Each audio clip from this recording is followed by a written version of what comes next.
Howdy, folks. Live chat 145 coming to you from Brooks's Bass Corner here in London, here in the UK. It is 23rd of December, Christmas Eve's Eve 2025. Hope you're all safe and well out there. Hope your bass playing's going fabulous. Hope you've got all your Christmas shopping done. You don't want to be leaving it to tomorrow. There's going to be men tonight working out their Christmas present list thinking they got hours. No. Oh my days, they do exist. I've seen them. Thankfully, no, I don't tend to leave that to the last minute. Not a good idea. Anyway, good to see you. Come on in. We're talking bass guitars, beat after beat. You're first in tonight. How about that? Good to see you. Come on in. You're amongst bass playing friends. If you've got any questions about basses, bass guitars, bass amps, bass effects, strings, cleaning materials, cases, gig bags, great bass players, albums with great bass playing on. Tonight's topic of conversation: what's on your Christmas bass wish list? What are you hoping that Santa brings you for Christmas? Maybe you got your eye on some stuff for the January sales. Maybe you've got your eye on some products that might be appearing at NAMM in January. Maybe your favorite manufacturer's got a new model coming out next year and you're looking forward to that. Westfort, there you are. Good to see you. Finally, holidays. Yeah, those of us of a self-employed persuasion, we don't tend to get holidays even now at this time of year. The gigs may have finished, but I've got so much to do once Christmas Day's out of the way. I've got so many things that I need to get done, things that are meant to be done, not just here on the channel, but just life things that I've kind of been putting on the back burner because gigs have been quite frantic past couple of months, and the channel's very busy, of course, which is great. But yeah, got a lot of things to get done. My jobs list is huge. It is really huge. But anyway, there we go. So Tuesday night, Ollie, there we go. I haven't seen you for a while. I wouldn't mind getting myself an old Status Energy. They do come up. Very much doubt it will be in time for Christmas. Well, just keep your eyes posted. I have a feeling, I've been saying this for a few weeks, not just here on the live chat, but musician friends as well. I think there's going to be a lot of gear going up for sale, secondhand, on the other side of Christmas. I think a lot of musicians are feeling the pinch this Christmas. Also, for those of us of a self-employed persuasion, our tax bills come in January. Go get your self-assessment in, done, paid up by the end of January. I think it's going to be some people with modest tax bills, and the first thing they're going to look at is liquidating either their whole collections or parts of their collection. So I think there'll be some basses going up. Keep an eye on the social media pages and the bass group pages and all that sort of thing, as well as the bass retailers, of course. I think you might be surprised. Some things might appear in January and they're not as expensive as you would expect them to be. So just keep your eye open. Be a canny shopper. Very good advice on my part there. Anyway, good to see you all. It's just gone 8 o'clock Tuesday night. Last live chat before Christmas. Not last one of the year. We'll be doing some live chats next week. Mainly impromptu. I've got one booked in for next Tuesday, but we'll just see how things pan out. If people are busy and they're not probably going to come onto the live chat or what have you. It's a family time, of course, but there's lots of people out there haven't got families to go to. So part of me is thinking, well, if I can help the bass players who haven't got families to go to and are sitting there and feeling a bit lonely, then fair enough. That's what I'll do. Westfort, you'd like an Indigo flip-flop King bass Status? Of course you would. Wouldn't we all? Still believe it. Again, just wait for these things. Zuma, good to see you. Hope you're well. So come on in. You're amongst friends. So I say you're amongst friends, unless you're an axe murderer, then you're not amongst friends, of course. If you're a bass player, want to talk bass, all the regulars here, put your comments in the live chat window. If you're on the mobile app, it's directly below. If you're on the desktop version, it's that way. That's how that works. At the bottom, you'll see a rectangle, says chat, comment, whichever platform you're on watching this. And you put your comments, questions in there, press send, it'll appear here in the live chat window. I can then respond to it if I don't know the answers. The fine people that frequent the Brooks's Bass Corner live chats will probably be able to answer it for you if I don't know the answer. Next to that, you'll see an emoji icon. Feel free to give that an absolute pummeling. Next to that, you're going to see a love heart in a rectangle. It's called Super Chat. Allows you to make a contribution to the channel if you wish to do so. You don't have to. The videos are free to watch. This live chat is free to watch, free to get involved with. But all the videos on the channel are free. But if you want to help the channel, keep the channel going, Super Chat is there when we're doing the live chats. Underneath every video on the icons shelf, you'll see a dollar symbol in a love heart. That's called Super Thanks. It's basically the same as Super Chat. Again, allows you to make a donation to the channel if you watch a video and you think, that was really handy, that was really useful, that's helping me. So again, if you wish to help the channel, help the videos, push the channel and the videos through the algorithm, feel free to use those two facilities if you wish. So this is the video window. Directly below is the icon shelf. You've got a thumbs up and a thumbs down. Please give the video a thumbs up, even if you're watching after the event. A thumbs up is very much appreciated. It helps to push the channel through. Again, push the channel through the algorithm. If the algorithm sees you giving it a thumbs up, it thinks, oh, this video is popular. We'll spread it out to more and more bass players and people who like bass. That then brings more bass players into the channel, means we've got more knowledge, more people that know stuff. We can answer more questions and offer more advice. So a thumbs up would be very much appreciated. It doesn't cost you anything. It's literally a tap of the mouse, tap of your phone screen, a tap on your tablet screen. That's all it is. Doesn't cost anyone anything, but it really helps the videos, really helps the channel. If you're going to give the video a thumbs down, then please leave a comment in the comments section. Tell me what isn't working for you or what you don't like, because I can't make things better if you don't tell me what you don't like about the live chat. Next to that, you'll see a share arrow, so you can share this video out to social media, email and websites. You've then got the save option, so you can watch the video at a later date. And then, as I said, next to that, you've got a love heart with a dollar symbol in, and that's the super thanks option if you wish to make a contribution. After that, below the icon shelf, you've got description box in there. You'll find timestamps for this live chat, hopefully tomorrow. Depends. I've got things to do tomorrow before Christmas, so I'll try and get them done. Can't guarantee it. If not, they'll be there maybe Boxing Day or a couple of days after Christmas. You'll find affiliate links there for the Bass Center, Top Cashback, and vidIQ. You'll then find Brooks's Bass Corner merch links. There are some deals going on Boxing Day. I can't remember off the top of my head, but keep an eye on the community tab. If you were thinking of buying some Brooks's Bass Corner merch, there is a deal going on Boxing Day. So, I mean, you can use the links to go through and see what the deals are. I might as well tell you in advance. Give me 2 seconds. I'll just work it all out for you. Spreadshirt is what we want. What's the promo spreadshirt? It is on Boxing Day.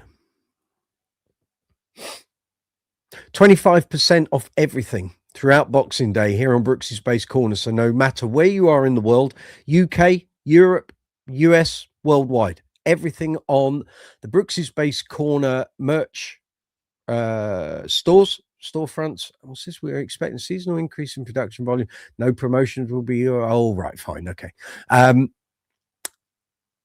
Yes, if you go into the spreadshirt links, anything that you find there's basically about 170 products across 15 different designs, 25% off the whole store. You know, fill your boots. Helps the channel. We don't get the full amount, whatever you spend. If you buy a t-shirt for 25 quid, I think we get about £6 or £7. We don't get the full amount, but that's the way it works, which is all good, all fine. And after that, you will find affiliate links there for Thomann and Amazon. And during the Christmas break, I'm going to put in the new affiliate links for Andertons, who are now on a new affiliate platform called Impact. So I've got to go through over 1,000 videos here on the channel and put that affiliate link in. It's not something I'm particularly looking forward to, I will be honest, but it has to be done. There is no quick way of doing it. As far as I know, there's no app that allows you to put in a piece of text and it will then add it in the right place in all of those videos.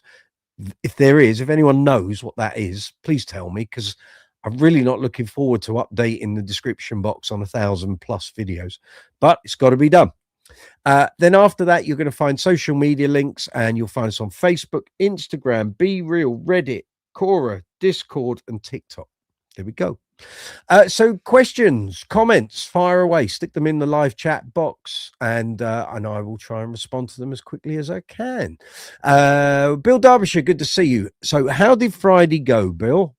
I know I messaged you, but the brethren and sisterin want to know, how did Friday go? Because on last week's live chat, you told us you were going to be sleeping on the train platform until Saturday morning. I know what the response is, because you've told me, but enlighten the fine people here on the live chat.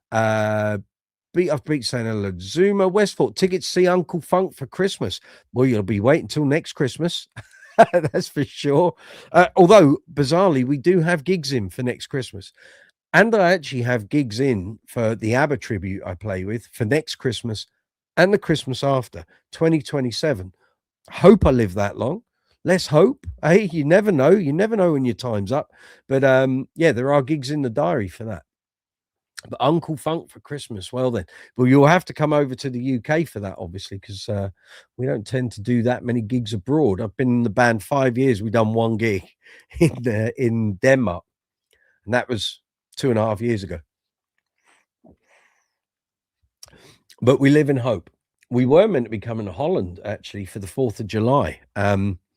We got booked. I think it was a private event, and no quicker had it been booked than the following day it got cancelled. They had to move the date, and we haven't got the rescheduled date yet. So, but bizarrely, it worked in our favor because we got offered a very lucrative gig for that day, and we're seriously quids in. So these things happen occasionally. Westport, you're playing this summer in a festival, am I right?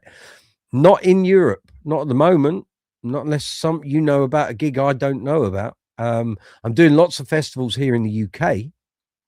There's quite a few of those already in the diary, but not any in Europe, not as far as I'm aware. Have you seen an advert that says we're playing? Or are you referring to the Holland gig? Oh, in England, yes, lots of festivals. Let me just call up the diary, I can tell you. Let's have a look. Let's see what we got. There's loads of Queen gigs.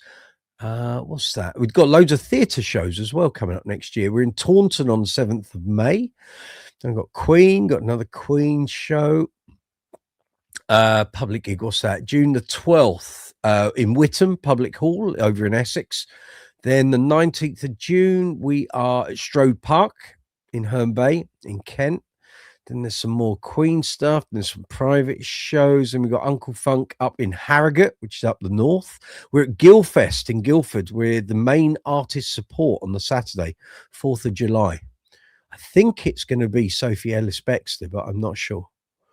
Can't remember. I think they're doing 2 days for Guildfest. July, well, we're headlining. I know what you're talking about. The stuff I've been posting on Facebook and Instagram.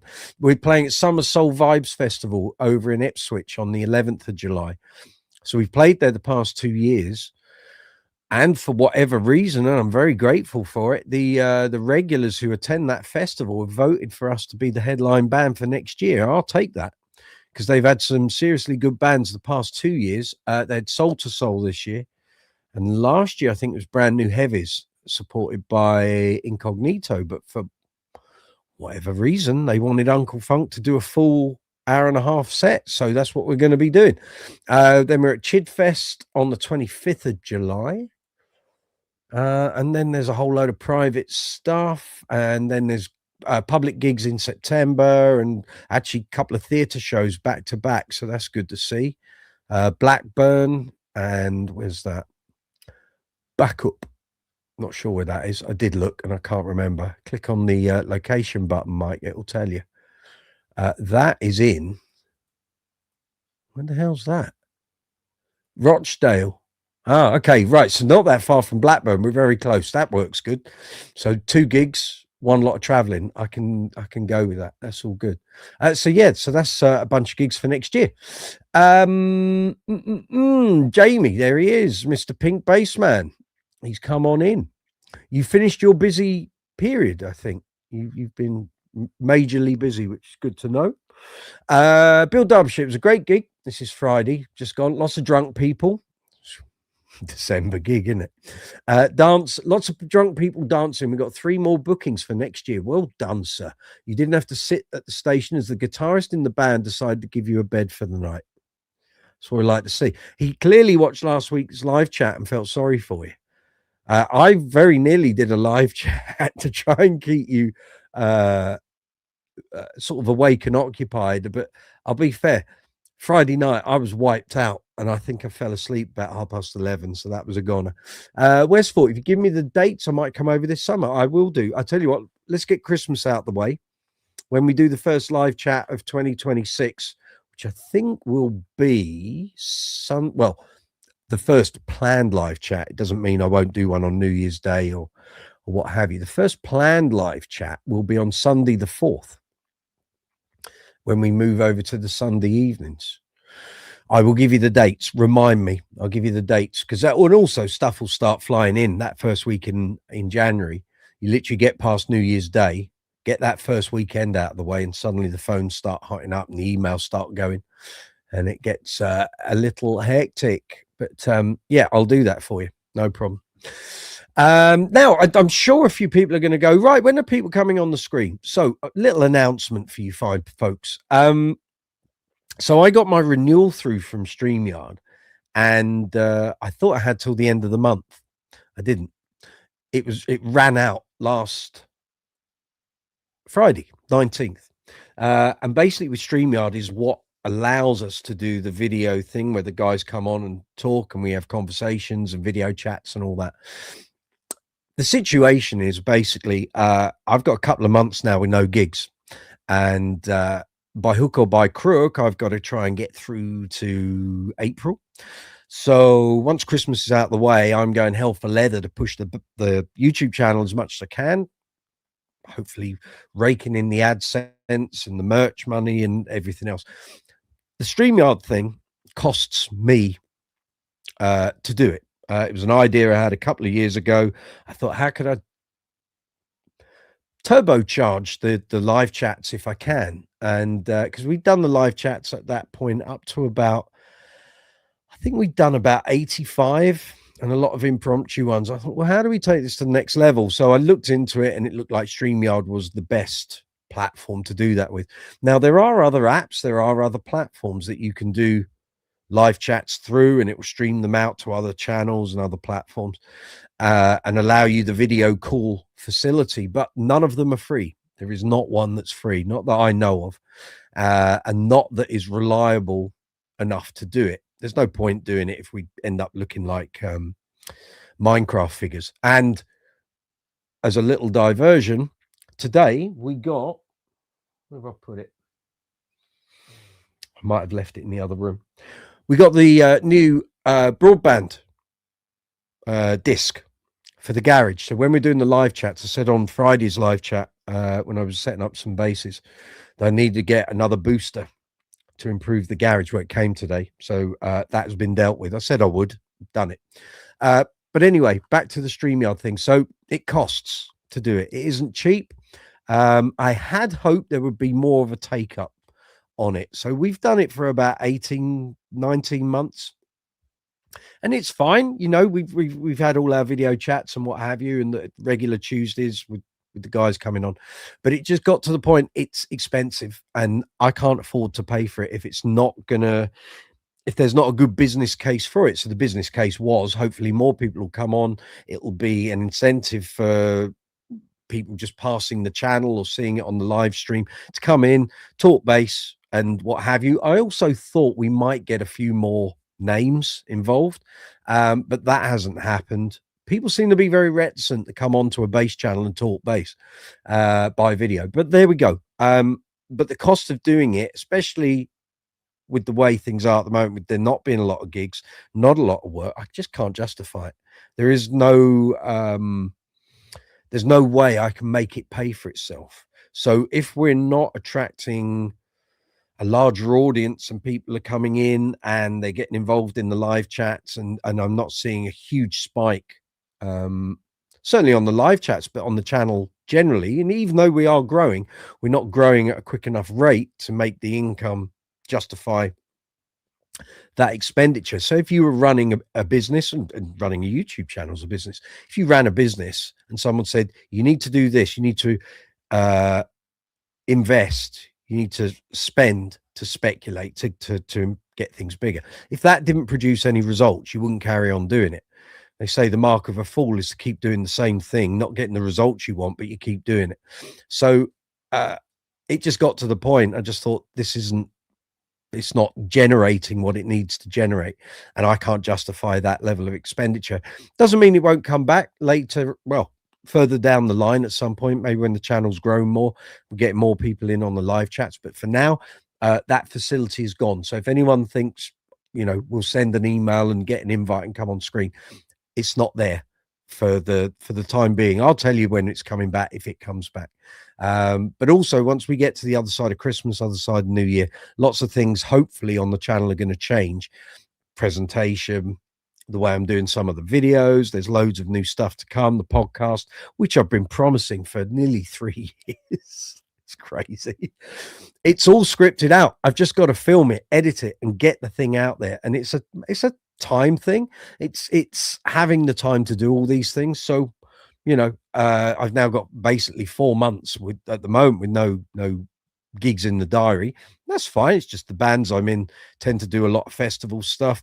There aren't a lot of pub and club gigs. I think a lot of venues are holding on to their money and being a bit careful with booking stuff up into next year, because at the moment they just don't know here in the UK how things are going to fall. And it's not surprising. I mean, this has been one of the quietest Decembers I've ever known. And actually, once we got into December, historically, you would expect the odd phone call, the odd dep gig, people just saying, oh, can you do this? Can you stand in? Or you might see on the depping groups, people going, oh, got a gig, can't do it. There's been none of that this year. It's been really, really quiet. So I think at the moment, a lot of venues, a lot of private bookings as well, people are just going to hold on.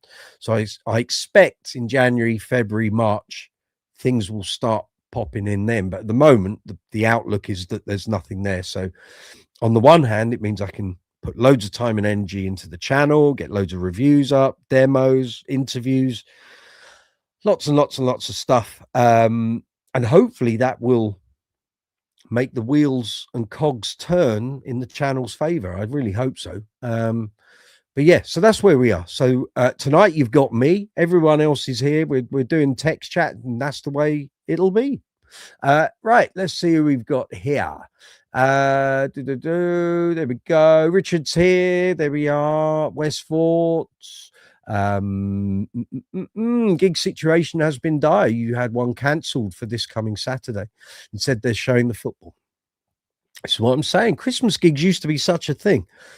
I can remember doing gigs from Boxing Day all the way through to New Year's Day, and including New Year's Day. I've had Christmases where I was literally doing 5, 6, 7 gigs before and including the 1st of January. Not anymore. Not anymore. If you're in a band that's able to do that and you're able to generate that work, good on you. And long may it continue for you. But here in London, Southeast, it's not what it was. It's not what we used to have. A lot of places just can't justify it. A lot of venues, people aren't buying alcohol. They're not. It's that's their money spinner. And if they don't have that money coming in across their bar, they can't afford to pay the band. And I get it. Economics are tough, but yeah, if a venue doesn't have a bustling clientele and they're not bringing in lots of money across the bar, then they can't usually afford to pay the band. But that's the way it is. What's he saying? I have a record on deck to record. Oh, very good. Well done. Good stuff. Bring back the 80s. Bring back the 90s, I tell you. Or the early 2000s would be good. Yeah. I mean, I can dig out if you want to see what things used to be like. So I'm bemoaning the gig situation as it is now. Let me pull out a diary from let's see what appears. Bear with me a moment. Oh, let's pick out a year here that I know would be good. Here we go, 2006. Right. So I moved into this house in 2005. We've been here 20 years tomorrow. So in December, I know we did this once before, but it gives you an idea of what we used to have, right? Bill Dubs took delivery of your Warwick Nomad. Excellent and impressed so far. I think it's better than the Trace Elf. Very good. Got to remember, Trace Elf is now 8 years old. So things have moved on. Richard, basically, UK has been in recession austerity since 2010, end of 2008. Really? That's when that recession kicked in. So here we go. December 2006. Okay. If we go from the first weekend in December, on the 30th of November, I was at the Redback Tavern in Acton. I had a pub gig. I can't even see what that says. On Friday the 1st. I then had a wedding function at Hampton Court House. I then had, what was that? Oh, then Jericho rehearsal. Less said about that, the better. Wednesday the 6th, playing with my covers band at RAF Cosford in the Midlands. On Thursday the 7th, I was at Oxford O'Neill's with my covers band. On Friday the 8th, I did a gig with Then Jericho at the Jack Beards in Tooting. That was the gig I did, and then had to wait 4 months to get paid, and had to frog march Mark Shaw to the cash point to get me money. Straight after that gig, I had to pack all my gear up, get back in the car, and then go down to the Swan in Stockwell and do a Green Day tribute. Saturday the 9th, I was doing a wedding in Cheltenham at the Town Hall. Thursday the 14th, I was at the Cladder Ring in Hendon. On Friday the 15th, oh God, yeah, there was a duo pub gig, covers gig. The 16th, I was in Cheltenham again on another function. On the 17th, went to see George Michael at Earl's Court. No. Wasn't Earl's Court. That was Wembley Arena. That's right. Then we were at Oxford O'Neill's on the 21st. We were in Sandhurst for a forces function for the army, I think. Saturday 23rd, we were in Reading, I think at O'Neill's. And then after Christmas, we were at Great Foster's in Ascot for a wedding on the 29th. I was at, there was a, it was what's it called? Hennessy's in Kingsbury on Saturday the 30th.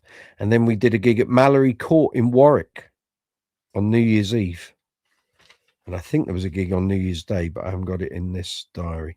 So, yeah, so that's what it used to be. Really, really busy. And these days, it really isn't. Let me see if I can find another. 2011. I think this was my record-breaking year. I think. This is the one. Yeah. Hyper busy. Yeah. Compare this, right? 1st December, we were at Abbey, which was one of the venues I used to book the bands for in the centre of town. On the 2nd, we were at Agenda, another for the same company. On the 3rd, we were in Darlington for a wedding. On the 6th, we were at the Roadhouse in Covent Garden. On the 7th, we were at BBC in Wood Lane for a Rocky Okie gig. On the 8th, we were at Agenda again. On the 9th, we were at Kenwick Park in Louth. On Saturday the 10th, we were at Kenwick Park in Louth. On the 11th, I was at Orsett Hall in Essex. On the 15th, I was at Goodwood for a Christmas corporate event. On the 16th, we were at Kenwick Park again up in Louth. On the 17th, we were down in Folkestone at Lympne Castle. On the 18th, I was at a Tithe Barn gig in Kingscote, which I think was down near Bristol. On the 22nd, we were at Agenda again. On the 23rd, we were at Burton Town Hall for a wedding. And then we were at Goodwood on the 31st. Mental. Don't get days, well, you don't get months like that anymore in December, or I don't. So things have changed quite radically. That level of work, I don't know. It's been a long time since I've been that busy in Decembers. It is what it is. Beat after beat. Remember 2008, my record store went out of business. That was when the recession kicked in. Richard, sad to hear. As a musician here in the UK, I didn't really feel it until 2010. I was on the BBC Strictly Tour and Pro pantomimes every year. Suddenly everything ended. There was a reappraisal of the amount of money people wanted to spend on live music and events. It all changed. It really did. And yeah, it's weird because, as I've said before, and it's not something I forget easily, is that back in sort of 2003, 4, 5, 6, I compare it to now, and there's easily 85 to 90% of the places I used to play either don't have bands, they just have DJs, or they have no music at all and just have it sort of playing over a system, or the places have been bought out and turned into flats and hotels, or the venues just don't even exist. They've gone. And a few places still don't have bands since COVID. I mean, the Swan in Stockwell used to have bands Thursday, Friday, Saturday, and 2 on Sunday. And sometimes Fridays and Saturdays would be 2 bands on separate floors. They've never had live music since COVID. The venue's still there.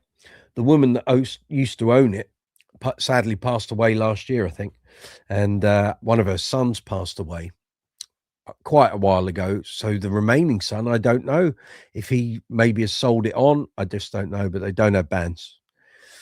So it's another gig off the London circuit. You know, there aren't that many left. It's a shame. And I get managers who I used to book bands for at the venues in town contacting me. I had one contact me in the week leading up to the start of December, and he said, "You still doing music?" I said, "Yeah." He said, "Oh, great. Right. Okay, here's my budget. I need a band for the 5th." And I was like, right. He said, "Well, you got a band?" I went, "No." I said, "I don't even book bands anymore." I said, "There's no money in it, really. There's nowhere for anyone to play." He said, "Well, have you got a covers band?" I went, "No." I said, "I've got the disco show band. I've got Queen tributes and I play in an ABBA tribute." I said, "But I don't have a regular covers band on the go." He said, "All right. What sort of money do these bands go out for?" And I told him, and he said, "I can't afford that. I can't even get close." I said, "Go see an agent, or if you want one of the bands that used to play on the circuit," I said, "maybe go check out Wardour Street O'Neill's." I said, "A lot of the bands I used to book for you play there, so you might find one of those bands, maybe." I didn't hear back from him, but when I told him what Uncle Funk went out for, he nearly hit the floor. But there we go. Richard, agree. I always like the sound of Warwick Gnome, best out of all the mini head units. There we go.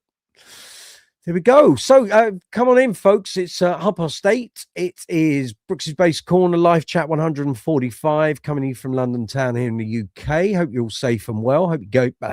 Hope your bass playing is going well. 2 days before Christmas Eve's Eve. Let me know if you've seen the video title.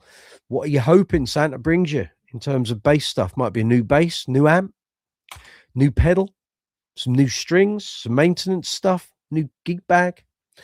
A gig bag is so expensive now, if you want a half decent one, that for some people that would wipe out them getting any other presents. You wanted a mono gig bag, it's 200 quid plus. Crazy. It's like, how much? But that's what they are. That's what they are. But if you're new to bass, maybe you're a beginner and you're about to get some maybe getting your first bass, getting some gifts from relatives and what have you, come on in. If you want some recommendations, maybe you get money for Christmas and then you're going to buy your first bass after Christmas in the sales. If you've got your eye on something, or you'd like some buying advice, or you don't know where to go, ask away. If I don't know the answers, fine people here on the live chat will be able to put in their 2 penneth. It's all good. It's all good. Top end Toman gig bag has over 20 mil of padding, cost 30 quid. Yeah, the thing is, though, you can have bags with great padding, but if the stitching ain't great, I've seen really good, well, Lord knows I've had enough of them. Peavy used to do some great bags, and I bought 3 of them. They were double bags, and they were really thick. Really, I thought, wow, great quality. And within 18 months, all 3 of them, the straps had come off. because the stitching was rubbish. So when you were giving it a squeeze, if you misses, if you go with that, you check in with the checking the thickness of the bag, and it's great, but until you get it out there and you're dragging it from gig to gig and on the train and on the tube and in and out of the car and you don't know. And I remember picking up one of them. There was like a handle strap on the front, and I picked the base up. It was lying flat on the ground. I picked it up via that. The whole handle came away. I was like, oh, these weren't cheap, these bags. I got refunds on them. I bought them from the base center, but yeah, the stitching wasn't good. The padding was great, but the stitching was dreadful. So they didn't stack up, sadly. So always be careful on that, folks. When you're buying gig bag, if you can, go to a store and check it out. Obviously, if you're buying from Thomann, you can't. So you're just going to have to take the chance. And if you get a good one and it only costs you 30 quid, then your quid's in. Fabulous. Westford, you like a JD t-shirt? You need to speak to them. You need to speak to them. Very true, says Richard. The supposedly amazing quality Warwick bags always have failing stitching. Now, there's a thing in point, because I've had multiple Warwick bags. I've got a single one here that's sort of on its last legs, but it's been going like 20, 25 years. I had two of the double ones, and both of them lasted 10 years. So they were doing, well, bear in mind, I used to do about 170 to 200 gigs a year. They probably did about easily 1,500 gigs each. So that's not bad in my book. And those double bags were about 70 quid. So, and I've still got them both in the loft. They're usable, but I wouldn't use them on gigs. If I had to take a couple of basses to a photo session or something, I could use them, but they're there if required. Jamie would like more JDs for Christmas. You need to see a shrink, mate. it's an affliction, I swear. Bill Derbyshire, you got a few Gator gig bags and they have been very reliable. I've got a couple of Tortex that I've been using since we came out from COVID, so that's 5 years. I'm not gigging as heavily as I was, of course, but they have done everything that I've done with Uncle Funk, the Queen tributes, ABBA tributes, and everything else, and they don't show any signs of any wear and tear. Really, the zips are all good, stitching's all good, the bottoms are fine. None of the strap buttons have come through, popped through. That's a common problem, but no, they're all good, no complaints on the Tortex stuff.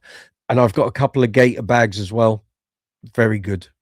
Although I do have a Gator case for a bunch of LED strips, the sort of rectangular things, and the zip on that has gone, and I haven't really taken that case out. It's just been zipped and unzipped here in the garage. Normally I take two of them when I'm on Queen gigs as sort of extra lighting, and I don't take the whole case because it's very big and bulky, and the zip's given out. One of the zippers literally came away.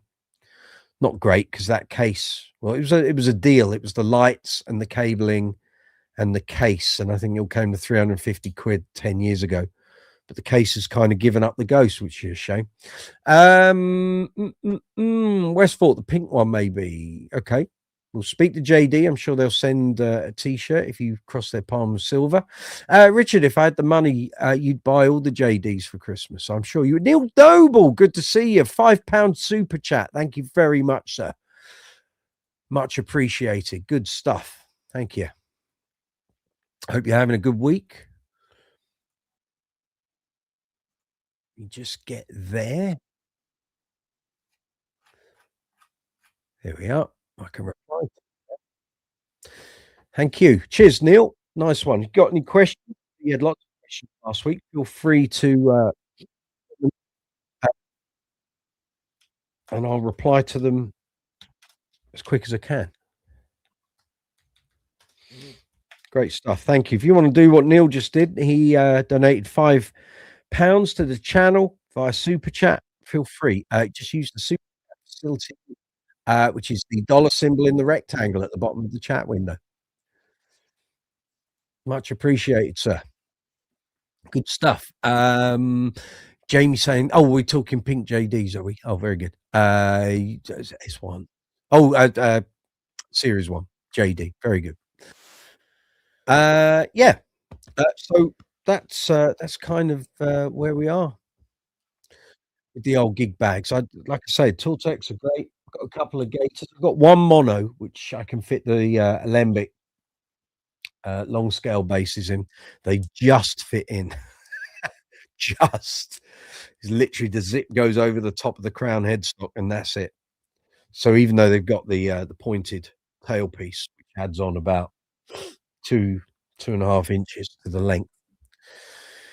If you've got a or you're thinking of buying a long scale JD and you want a gig bag for it, you've gotta get one that can cope with 49 inches. Misses, indeed. There was the Reunion Blues Continental bag, which was great, but they seem to have discontinued it. Some places have old stock. If you can get one of those bags and you're gonna have a long scale alembic, those are kind of what you want, to be fair. Yeah. So have you got any questions about basses, bass guitars, bass amps, bass effects, strings, cleaning materials, gig bags, gig cases, great bass players, albums with great bass playing on? Put it in the live chat window and I will respond as soon as you post it. Let's just oh no, that's telling me we're live. I know that. Well done, email. It's all good. So yeah, so if you've got some things on your request list for Christmas, maybe that your parents are getting or the partner's getting, or maybe you're looking to get stuff in that gap between Christmas and New Year and the shops reopen, let me know. What have you got your eye on? I'm not looking for anything at the moment. I just did my Black Friday purchasing. Those who were tuned in to Friday's live chat while I was counting, plectrums. I ordered 50 plectrums from Bax because they're normally 60p each, and they were selling them for 6p each. And I ordered 50, and rather than put the 50 in one bag, they sent them all individually wrapped in one box, but I still had to count that they were all there. Thankfully, they were, along with my, immense string order. So, I think we're wedged up for strings, probably for the rest of my career. I don't honestly think I'm probably gonna need to buy any more strings for the rest of my career. So, we'll see. There's a lot of strings in that string box at the moment, and, but when the strings are £3.52 a set, why wouldn't you buy them? Frankly? Richard, the guy there actually said that the person that does the shipping isn't there, so it'll probably be in the new year. What are we talking about? Backs.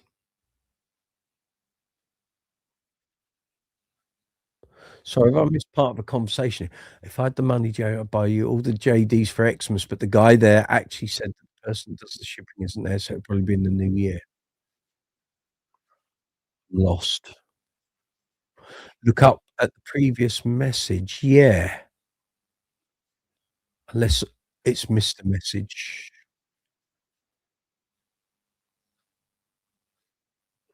Am I missing a message there? Let me just go.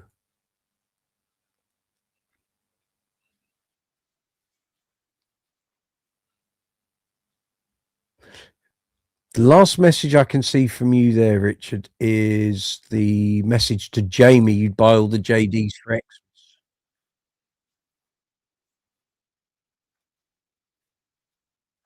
Scott, good to see you.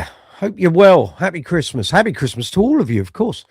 Um, happy hello all, and Merry Christmas. Hope everyone gets some good gear from Santa Claus. There we go. There we go.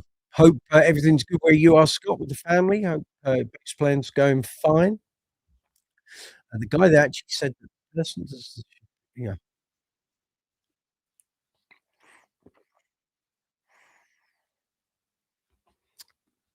I'm still none the wiser, Rich.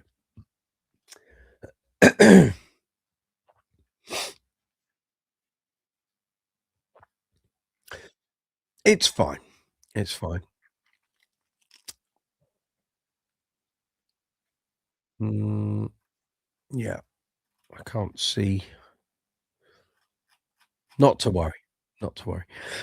So anyone that was it doesn't seem to be sending the previous message. No, it keeps sending the same one that I'd read out before.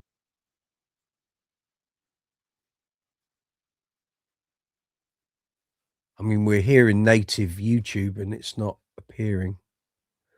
Is there, uh, is there any have you put a link in that message that would prevent it being sent?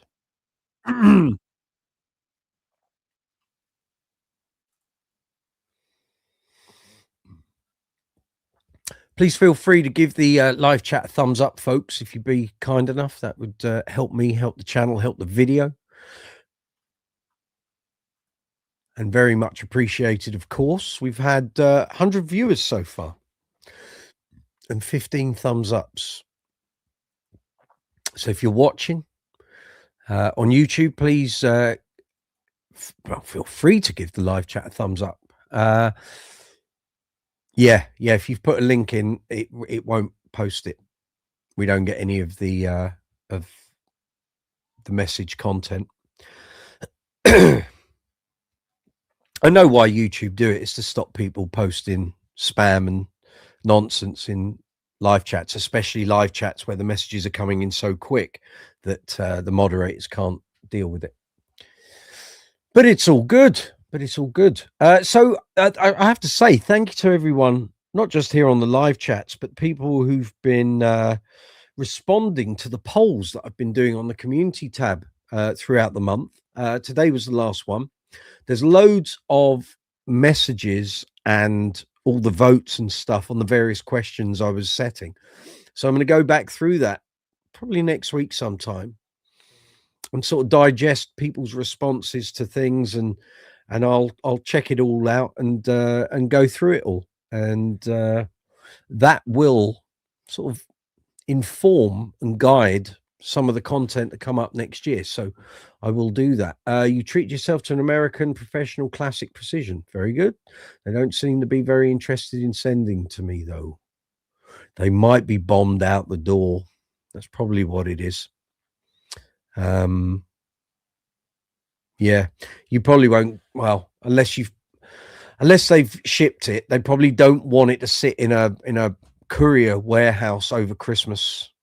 So they'll probably ship it to you, I would imagine, just after. That would be my thinking on that. I guess most retailers are that way inclined. I think, when was it? Back in 2012, I bought a couple of Lodestones. One came via eBay, one came via cash converters, and another one, I think, was a private sale off of eBay. And all three of those, I purchased them before Christmas, but none of them went to the courier companies until the day after Boxing Day. And they all arrived fine after that. They all arrived next day. Scott M, what do you guys think about the new Epiphone grabber and Epiphone mic Dirnt grabber G3? They look cool. They do, but I think they're overpriced. Personally, Scott, I don't think we've ever had this discussion. I'm not a Gibson fan, especially a Gibson bass fan. Epiphone fall under that umbrella. And I used to do Mike Dirnt in a Green Day tribute, so I'm kind of relieved that I don't anymore, because I wouldn't want to have to buy one of them to do the whole Mike Dirnt look. But yeah, a couple of weeks ago, Gareth pointed me towards it and said, "What do you think?" And I looked at the price. I think they're like £1,300, and I just thought, no. But then I was never a fan of the the Gibson Gabber. Yeah, the Gibson Grabber. I was never a fan of those anyway. That whole shape and styling, and Gibson basses just have never tickled my plums in any shape, manner, or form. I reviewed a number of Gibson basses at the mag back in the day, and all of them left me kind of stone cold. I was like, "There's no." It's just woolliness. I don't get it. But anyway, each to their own. Some people do aspire to those, and especially with Mike Dirnt's name on it. What are your thoughts, Scott? Are they interesting you, or is it just a cash in from Epiphone? and Gibson. Richard, the guy there, again, it said it done it again. I don't know what's going on there. Ollie, I've always fancied an EB3. Don't mind Jack Bruce's playing, very much so. Yeah, they're funny little things to play. Yeah, if it's just, well, try one. I would suggest they did reissue them. When was that? About 10 years ago. I don't know how the newer ones sound compared to the old ones, but yeah, have a go. Richard, sounds good, but you wouldn't pay 1,300 quid for an Epiphone. It kind of says what I'm saying. Scott, you like Gibson stuff since it's the opposite of the nice stuff. Understood. Gibson gear makes me play it when my nice stuff plays themselves. Well put, sir. Yeah, I've been in the gallery when they've had things like Les Paul, old Les Paul basses, like 70s ones in there, and I thought, am I missing something? Let's go and try it. And plugged it in, and after about 5 minutes realized, no, you weren't missing anything. There is that whole Gibson vibe thing that's, you know, certain artists and performers kind of like to latch onto, but for me, it's for me with the bass, it's about reliability and tone and flexibility and being able to do what I needed to do. And the things that I do at Gibson bass just wouldn't really cut the mustard, I think. It would be interesting to hear one of their Mike Dirnt basses up against the Fender Mike Dirnt signature, because I know what a great bass that is. I've got one there in the rack. And certainly the more recent versions, the road worn ones, but yeah, would be interesting. Let's see, Richard's saying very good point. Scott Westford, the all thing about the grabber not having the sliding pickup is a shame. Yeah, that's kind of the signature point of that bass. But you're paying for the fact you can tell people you own a Gibson. Yeah, but you see, to me, that wouldn't cut any mustard. And I do know bass players on the circuit and stuff that buy into that, especially the whole Thunderbird thing and it down at your knees, and all you're causing is arm strain and shoulder problems further down the line. But everyone can play how they like, it's up to them. But I do know a guy who had really great gear, great amplification, did really good gigs, and still went and bought a Thunderbird to look like Pete Way from UFO. And I said, what are you using that for? He said, well, I've always wanted one of these. They look great in white. I was like, yeah, but you got really nice basses there. They sound a lot better too. Yeah, but it's the Gibson thing, isn't it? It's like, no, I don't. That's never been a thing for me, never been a consideration. But again, each to their own. If your hero used one and you thought it looked cool, then you'll probably buy one. Until someone like a sound man comes up to you and says, that sounds like you're playing through a pillow, you probably won't change your mind. Richard, the new Dirnt G3 does sound good, though. I'd like to try one at some point. Okay, there you go. West Fork, quite right, Ollie. Richard only says Gibson on the pickup, so it's the equivalent of a posh Squire with a decent hard case and Dirnt signature on it. There we are. it just ain't going to do anything for me. And like I say, the Fender Dirnt was great, really good. Severely punchy, severely gnarly, aggressive, and loud, and it was great. And for the sake of 450 quid, it more than earned its money back, put it that way, many times over, and left me with a great bass when I stopped doing that band. So all good. What's this? Westford, as a fan of the Ox, you love Thunderbirds. Again, you see, but back then there weren't as many options. So you kind of used what there was, which, you know, in the early first 10 years of the Who, he made great use of all the different basses that were out there. Then he found the Lembic and everything changed. He never went back to the old basses. And then Lembic through the Warwick phase and then onto the Status phase. Didn't Squire do a later Dirnt signature? Yes, they did. Around about 2007, 2008, I had one. The truss rod was horrendous. Previous owner had completely knackered it, and I got it and thought that neck needs adjusting because it came through eBay. And basically, the truss rod was absolutely gone. The pickup was weedy as well. But it was basically to offer a cheap version of that bass to the younger Green Day fans. Didn't stack up against the Fender. I do know that much. Westfort, you'd rather get his status buzzard or an alembic signature.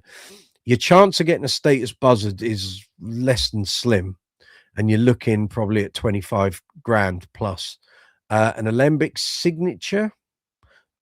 Do you mean an alembic signature as in the alembic signature model? Or do you mean an alembic signature based on Entwistle? Because they never did an Entwistle bass, as far as I know. If you want a copy of what Entwistle had, then you have to order that spec'd up to what his spec was. They never did a John Entwistle model, as far as I'm aware. But again, if you just want an alembic signature bass, you're looking at 7K. I know a certain retailer here in the UK has had a couple of Stanley Clark signatures in recently, and they haven't been at 7K. They've been around just over 6. So maybe that market is coming down a bit, or maybe it's just natural expectation because there isn't a lot of money floating around at the moment. In a dream, yeah. Oh, a copy, right? Okay, yeah. Well, the whole thing about the status buzzard is that it's graphite and those molds have been destroyed. So you won't get a copy of that unless someone in China wants to try and knock up one. But good luck with the lawsuits from Warwick. Who knows? Maybe you might know someone later in your life who has a status buzzard and would like you to use it and sell it for a reasonable sum. Hello, young sir. Haven't seen you in a while. Hope you're well. Telford White 6476, usually going by a different name. For some reason, YouTube's decided to put everyone's handles on here rather than their display names. But good to see you. Welcome. Hope you're well. In France, no chance. Exactly. You never know. You never know. You never know these things. I suspect anyone with a status buzzard will have informed their family members exactly what it is and what it's worth. And because there were so few of them, they just keep going up and up and up and up. And the whole thing for Entwistle collectors, that never dissipates. Again, that just goes up and up and up all the time. It doesn't stop. Okay. Lorenzo, good to see you. You're following. It's Italy, of course. Nice to see you again. Pleasure. Good to see you. Thanks for coming along. Richard, there aren't many status buzzards as Warwick threatened them with legal action, so it was reshaped and called the B2. Is that right? I thought the B2 came out a little after the buzzard, but I thought it was done alongside it to give it a cheaper option. I didn't know if it came out after they'd had to get rid of the molds. I thought that just came out as like a cheaper option. A bit like the Bootsy bass thing where they did the very expensive bells and whistles and then did the cheaper one that I've got. But there we are. Hey, it's coming up 9 o'clock here in London town. You are watching live chat 145. We've done 145 of these, closer to 200 if you count the impromptu ones that we've done as well. It's Gareth Harrison. Good to see you, sir. Hope you're well. But if you've got any questions about bass guitars, bass amps, bass players, bass gear, effects, strings, cleaning materials, gig bags, cases, maybe you've got an audition coming up for a band, maybe you're setting up a pedal board, maybe your bass giving you some grief and something's not working properly, ask away. If I don't know the answer, probably some of the fine people on here will. Westfort, there is the Dean Spider. Yeah, that I remember when they first came out. I think that was inspired by his son. I think I can't remember if Dean approached the Entwistle estate or they approached Dean, and it was really just a money-making exercise. So they got paid for releasing the design, and Dean went ahead and did it. Lorenzo, last week Paul Webb was in Rome. A pleasure. Heard his lines. Excellent. Glad you enjoyed it. Did you get to talk to him?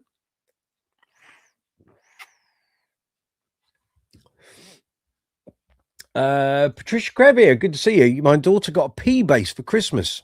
Excellent Christmas present. Well done. Well done. How's she getting on? Does she know how to play already, or is this she's been bought it and now she's going to learn? And I need to know, is this Patricia or is it Patrick A. Crevier? I don't know if you're a guy or a gal. I realize it's not Patricia. It's Patrica. So I don't know if the A is a middle name initial or if it comes at the end of Patrick. I don't know. You tell me. Yes, she knows how to play. Excellent. Good stuff. Well, I hope she enjoys the bass, and I hope she gets a lot of enjoyment from it. So you know where to come to if you need any help or advice. I hope it's all set up nicely and easy to play. And actually today I finally got round at last to watching the Greatest Basslines 3-part series that was on Sky Arts a couple of weeks ago. I've been meaning to watch it for, well, when was it on? End of November. I haven't had a chance. So today I thought, right, no, you're going to watch it today. So I did. It was okay. It was all right. It felt like, not that they barely scratched the surface, but it felt like they could have done 10 episodes and that would have been something substantial. But whether they would have maintained 10 episodes of viewing numbers, I don't know. Peter Hook, yeah, really good. Just a bit too much about him and his career, really. And that was the first episode, and you were expecting a bit. They should. Greatest Basslines wasn't a great title for that. It should have been called something else, I felt. The Melissa Alfdemore, is it Melissa? I think it is. Yeah, again, that was all right, but it's just like I've got no interest in Hole or Smashing Pumpkins, so that sort of fell a bit on deaf ears. And then the Nate Mendel episode, that was good. That was good. But it just felt like there was a lot of information that all 3 episodes kind of glossed over. And if you were someone that was watching as a beginner or someone with just a passing interest in bass, it might have left you a little bit cold, I think, maybe. But it was good, you know, something different. I just thought, if I had the resources and a team, I could have done a really good documentary and you could make it into 10, 15, 20 episodes, but I wouldn't want to have to be getting the licensing permission for that lot. It would have cost a fortune. But there we go. And actually, none of it would have worked if you didn't have the music and the performance samples and everything else. But there we go. Paul Webb had a new pseudonym, Rustin Man. Okay. Richard, there's a Warwick 86 Buzzard on Reverb for 6406. Not sure if this is the same as a Status Buzzard. It's not. The Warwick ones were the first ones that came out. It was a design that John Entwistle came up with and worked in tandem with Hans Peter at Warwick. He played them exclusively for a number of years. And then I'm sure maybe it was Rob Green approached him. I don't know. Rob would know. But anyway, Status ended up making a version of the Buzzard. And then when John Entwistle passed away, Warwick threw all their toys out the pram and claimed copyright over the design and forced Robert Status to destroy the mold so he couldn't make any more. So 6406 for a Buzzard. Yeah, it's about ballpark figure. I haven't checked that out. So I don't know if it's the one that was in Bass Brothers, although I think that's gone to auction. I don't know if it's sold. Gareth, do you know? Have you kept up on that? But no, a Warwick Buzzard is the same shape. It's not the same bass. Certainly not in performance terms. You're like Paprika, the spike, Paprika. So it's Paprika Crevier. Very good. Got it. Richard the Warwick Buzzard came first. Yeah, there we go. Bill Derbyshire, I agree with that title. I was expecting something more. Yeah, it was a bit disappointing. There were people featured in spots. Like there wasn't very much with Guy Pratt. No, Bootsy wasn't on there. Larry Graham wasn't on there. Millions of bass players that weren't on there. Yet the three artists that were the three exponents on each individual episode, it was fine, but I don't know. If, as I say, if you were a casual viewer and you watched all three, I think you'd have been significantly underwhelmed by the title Greatest Basslines, because that's not what it was about. Yeah, I don't know. Maybe they'll extend it and do like a second series. I don't know. For those of us who have played for many years, it was okay. It was okay. Yes, Telford, you normally call Give Me Java. Yeah, YouTube has changed all that in recent weeks. Patrika, a happy Christmas to you and your family. Well, thank you very much. And same to you, my love. Have you heard of a Stritch P bass? No, can't say I have. What's that? Let's have a look. It'll be a P bass, of course. Stritch. Okay, there are some videos here I can see. I will check them out later. Okay, they look about. Oh, it's a beginner bass starter kit. Okay, cool. Well, keep us posted over the coming weeks how she's getting on with it. Let us know. Keep us in the loop. It's a put it together thing you order on Amazon. Cool. Go with it. If she doesn't enjoy it, then you know either you need to progress up the bass scale. But if she gets bored and she doesn't want to do it, then you haven't spent a fortune sort of buying a top-notch instrument for it. But enjoy. And of course, she knows the bass channel to come and check out for help and advice.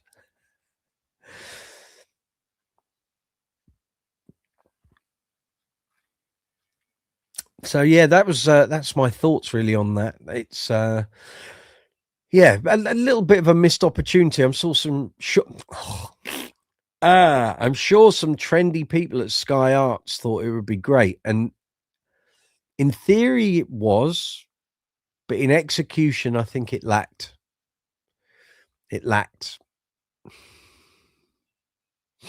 content. Maybe there's like they skirted over a lot of things that could have been gone into a bit further, but hey, there we go.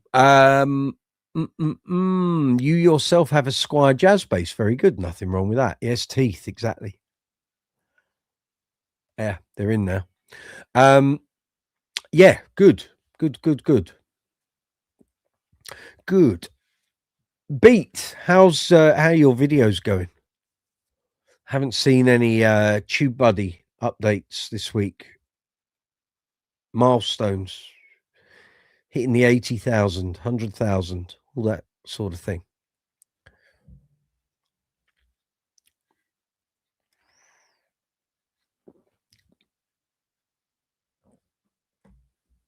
And you spelt Michael wrong, by the way, Richard. It's AEL. Ollie, you're getting some more routing done on that bass build tomorrow. Very good. Hopefully get the pickup cavities all sorted. That should look quite nice. Coming along. And how are you now getting on with your 40-100 strings? Happy with those? Now you've been using them for a few months, so beat after beat, you did U2 short yesterday. Very good. Okay. Yes, apologies for the misspelling. On the naughty step for you. Gareth Harrison, you have an 87 Korean Squire jazz. There you go. Yes. God, Yeah, those were a revelation when they came out. I remember shops were full of them when I was first on the bass path. I'm surprised no one ever recommended one to me, though. I remember going in the shop, no one ever recommended a Squire Jazz at that time. And I think once I'd already done the Marlin thing, and within 6 months, I was already looking at the next thing and the next thing and getting exposure to more expensive gear and stuff. It was like I kind of bypassed that sort of budget level quite quick. Ollie, thanks, Mike. Very much. Put the 80-100s on. Haven't looked back since. Can't stand the 30-90s. There you go. You probably save a bit of money as well because you aren't going through strings as much as you were in terms of the 30-90s dying off a lot quicker. 40-100s on the right basis will last month. Well, I did the Empathy had its string change last Friday. It's the first time I changed the strings in 2 years. But I can't be accurate in terms of how many gigs it had done, but it's certainly done 30 to 35 and possibly a lot more than that. But I just got to a point as we were coming through December where I just thought these strings are starting to go. And I get to that point where I don't want to take a risk on a gig with them. So it was time for a change, and the batteries needed changing, and I wanted to adjust the bridge, just bring the string height up a little, which actually on Saturday's gig felt really good. So that worked. And the Harley Benton Marquis got a bit of a run out as well. So that was good to hear too. Richard, I only had a pre-CV one when I was waiting for my first King bass to be built. Okay. That's the Squire Jazzes. Westfort, can't wait to see your bass project finished, Ollie. Yes, a hefty old instrument. Be good. It'll be good. Hopefully be done within the next few weeks. Great. Look forward to seeing it, sir. And remind me, that trace combo you had rectified itself, didn't it? And how's that coming along? Because I haven't heard you sort of talk about it or comment about it on the social. So is that still in working order, doing what you need it to do?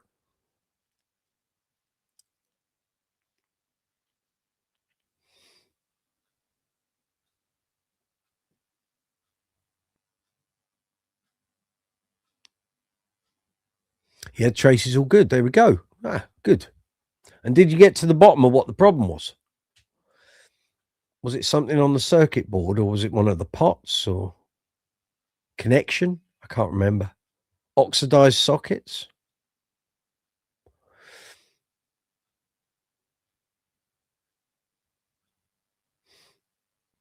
I can't remember. I do remember you saying something. So I remember you asking me, how do I fix this? And I think I mentioned a few things you might want to look at. And next time I asked, you went, no, I think it's sorted itself, but I can't remember what the issue was. It was months ago. Lots happened since then.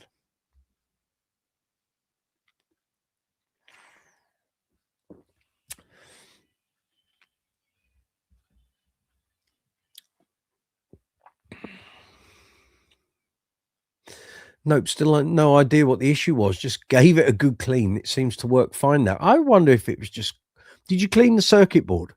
Like, did you blow some compressed air over it? Like I did with my Aguilar last week, and 10 ton of fluff flew out. Because sometimes that can do it. It can just be muck on the board, and all of a sudden an amp will kick back into life. Westfort, are you having a color on the bass, or are you going for a natural finish? Or are you putting a fancy top on it?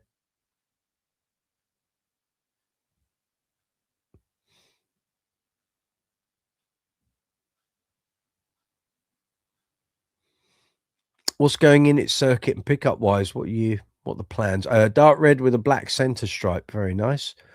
Yeah. What's the electronics going to be?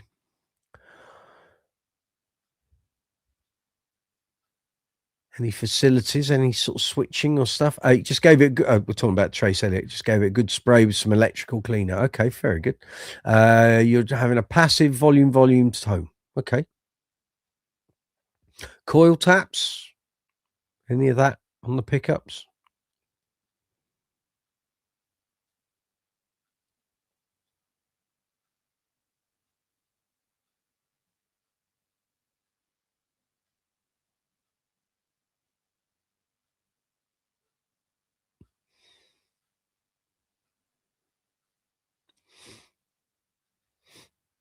What pickups are you putting in there?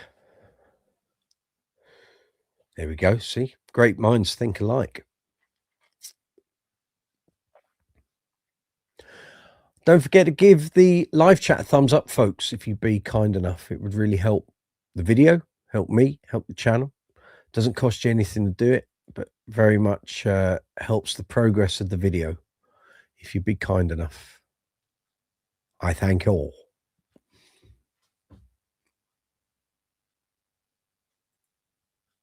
Oh, you're putting some Kent Armstrongs in. Very good. Ollie, maybe just one switch for both. Can't be bothered wiring up two of them, I understand. Westford, very good. Ollie sounds like Pangborn. Great. Okay. Good start. Gareth, didn't end up getting that Gensben shuttle as it had some issues. Oh, what issues were they, Gaz? Yeah, you don't want Class D amps with issues. Because basically any mender will say it will cost you more for me to fix it than just to buy another amp. So, we're talking about the Pangborn on reverb. Right, got it. Shame about that Gensben's, Gaz. Mine's over there in the rack. I don't know if you... No, you can't. I could pan the camera around, but you'd see the mess in the office. There is one. It's right there. If I'm coming up to sell it, I'll tell you.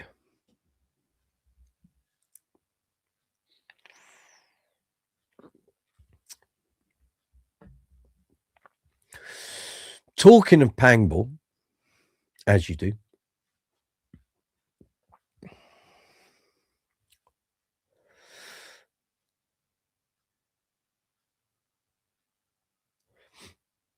so I'm going to be doing a load of pedal videos very soon. I did start doing them about 18 months ago. They did okay. But I've literally got about 55 pedals here, and I need to do these Sonic Cake pedals as well. So I'll be doing a load of them. They'll be quite rapid fire. I'll try and put out one every couple of days. So, yeah. Gareth, it cut out for a brief second twice while trying it, almost as if it was clipping, but didn't have the gain that loud. I was using a passive bass. Well, yeah, you don't need that. That's just a problem waiting to happen, and it will happen on a gig and just give up the ghost. So, yeah, like you say, if something's doing that already, you don't need that level of grief in your life. And it wasn't like they were selling it at a hyper competitive price either. 400 quid for a second-hand amp is,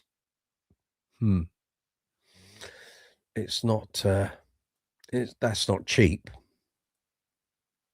But then some unsuspecting soul might go for it, and they'll be very happy, no doubt. As in the seller will be very happy.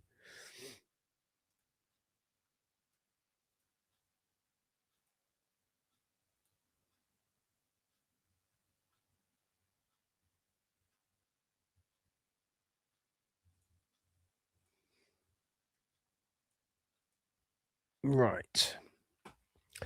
What was the cabinet? What cabinet did you use? Did you take a cab with you, or was there one already there?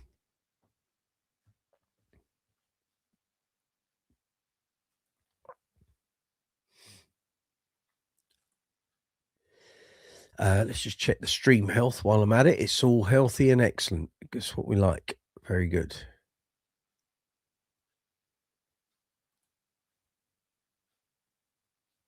So, as I mentioned earlier, live chats will be going to Sunday from the first week in January. So the Tuesday live chats will stop after. Well, I've got one booked in for next Tuesday night, so that probably be the last Tuesday.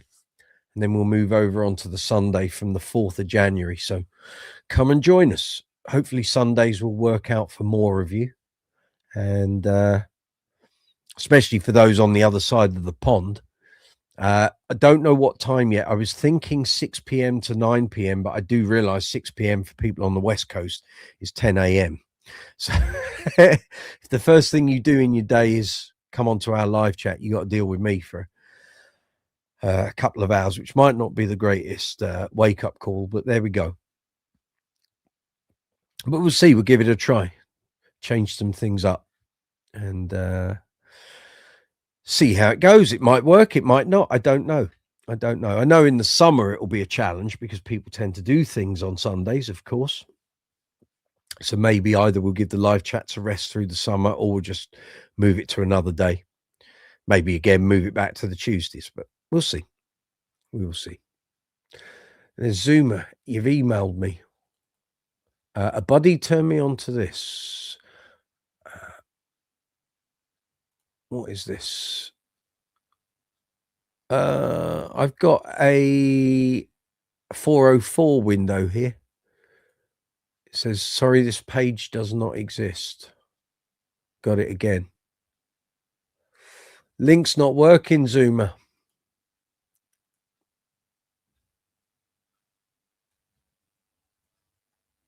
Let me copy the whole link.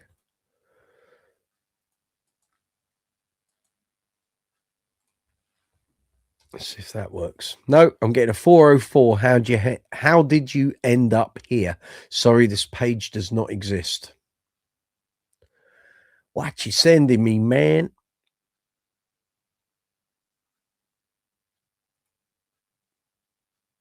Send again with a working link, if you'd be so kind. Beat after beat, it's going to be a little slow on YouTube because of the holidays. It will be. It will be.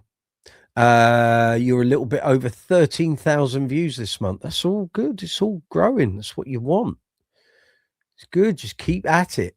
Keep at it. Keep chipping away. And eventually that big cog just goes clonk and your channel will take off. Here she is. Good evening, young lady. Howdy all. Checking in from work today. Hope it's all going okay. Hope you're doing good. Yeah.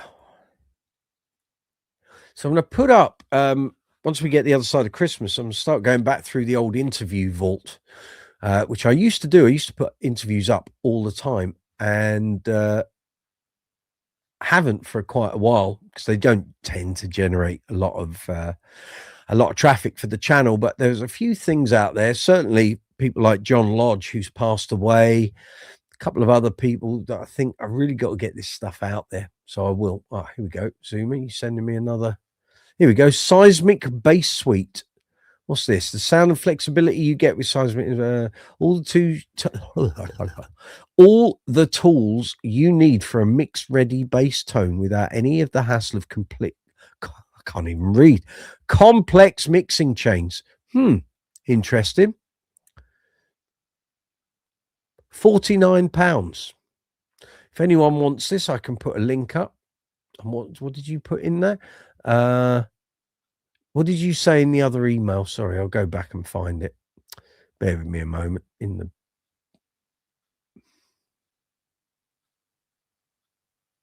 Where's it gone?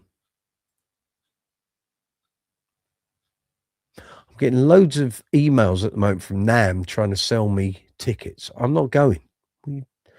Nonsense. There we are. What do you say? Raytown 20 supposedly gets you an additional 20% off the half off sale. Okay, right. Let's so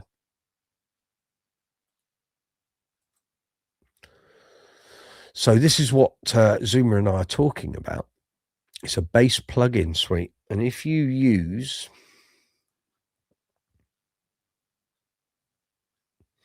this, no, the whole link would be good, Mike. If you use Raytown 20, it gets you another 20% off.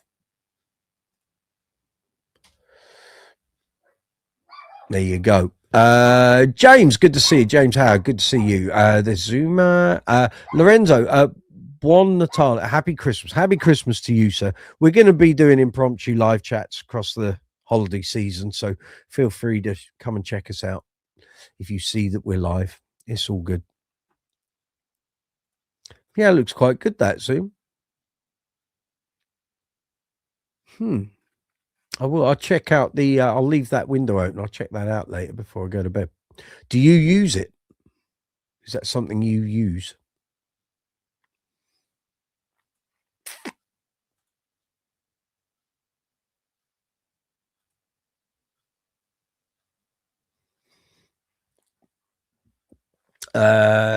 Give me Java. I would be curious on your thoughts on the Sonic Cake Bee Factory.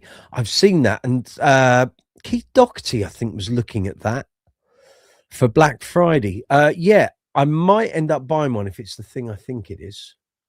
Sonic, is it the preamp thing?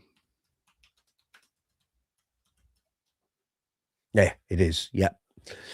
Okay. Yeah, I might end up buying one of them. And there's also this. Behringer have just re-released the Meatball envelope filter, which is a legendary pedal and has rocketed up in price over the past couple of years because you can't get them. And I think some of the Funk Odyssey bass lines for the Jamiroquai album, Funk Odyssey, funnily enough, were recorded using the Meatball pedal. I will send you this, which is the Behringer link. Have I added it to there?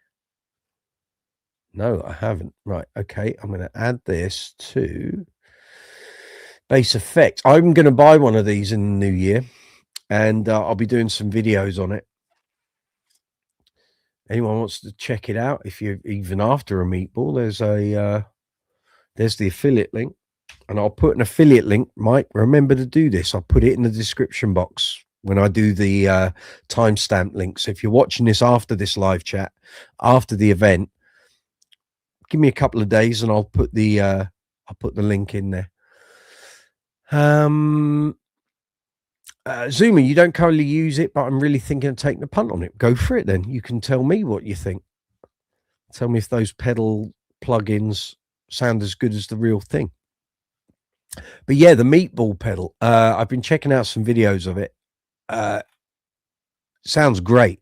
I've never played one of the original ones, and funnily enough, it was a pedal that was reviewed in Bass Guitar magazine in one of the very first issues back in like 2002. I don't think it was in as late as 2003, but yeah, really sought after pedal, and clearly Behringer have managed to get the copyright or trademark to produce a newer version, and it's not that expensive. They're about £85 here on Thomann, available in several months.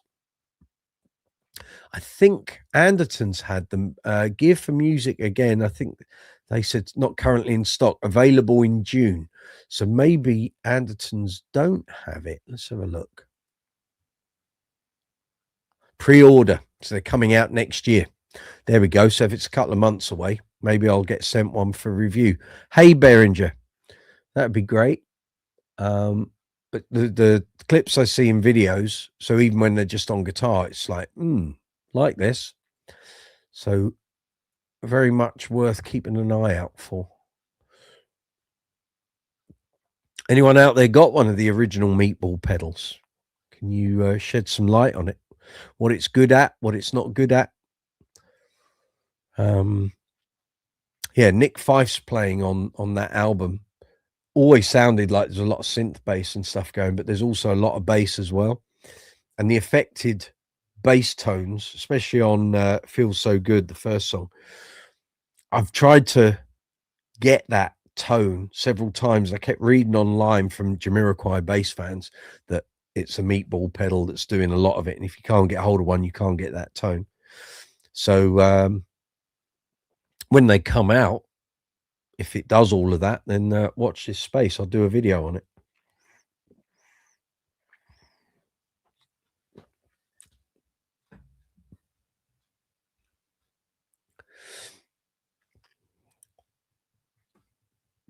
Black Loft ASMR. What, me drinking a drink down the microphone?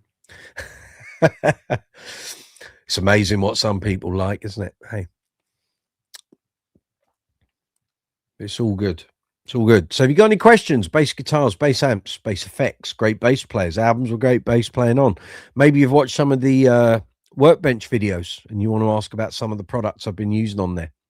Feel free, put your comments in the live chat window, press send, and I'll respond to them as soon as they appear.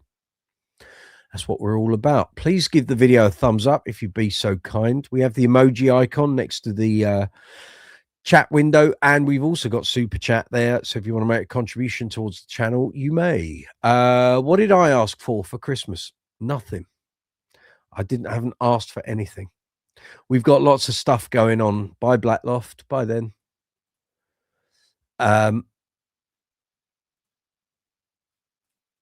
I didn't ask for anything. We've got extension work going on next year, which is going to be very expensive.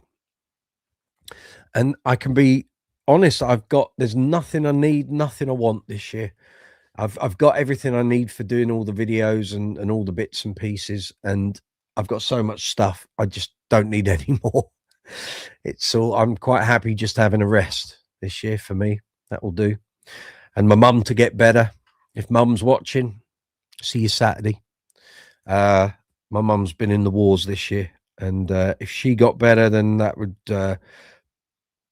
well, I'm quite happy with that, frankly. And we've had a few issues going on with Ollie, our dog, and hopefully he's through them. We've had him scanned and there's no sign of cancer. So the fact that's been dealt with, I'm quite happy for a simple Christmas, to be brutally honest. I'm not after anything. And I just had a bit of a splurge on Black Friday and got some deals, so I'm quite happy. What I want to do is enjoy Christmas, see my folks on the Saturday, and then I just really want to knuckle down on the channel. And while I've got 4 months, I've not had 4 months off with no gigs since COVID. I just want to, I'm going to take the same approach, head down as we did during COVID.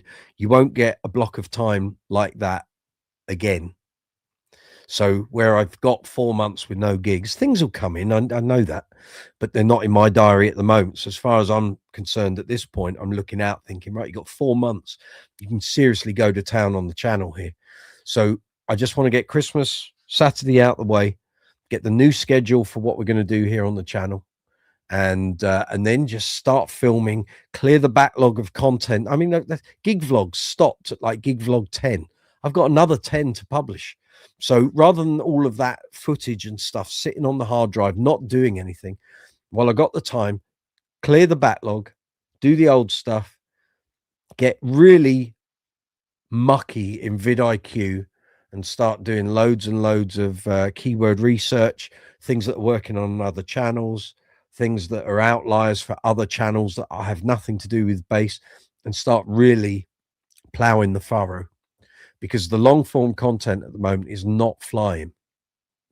Hasn't done this year. The shorts are flying. Live chats had a good period for about 2 months in the summer.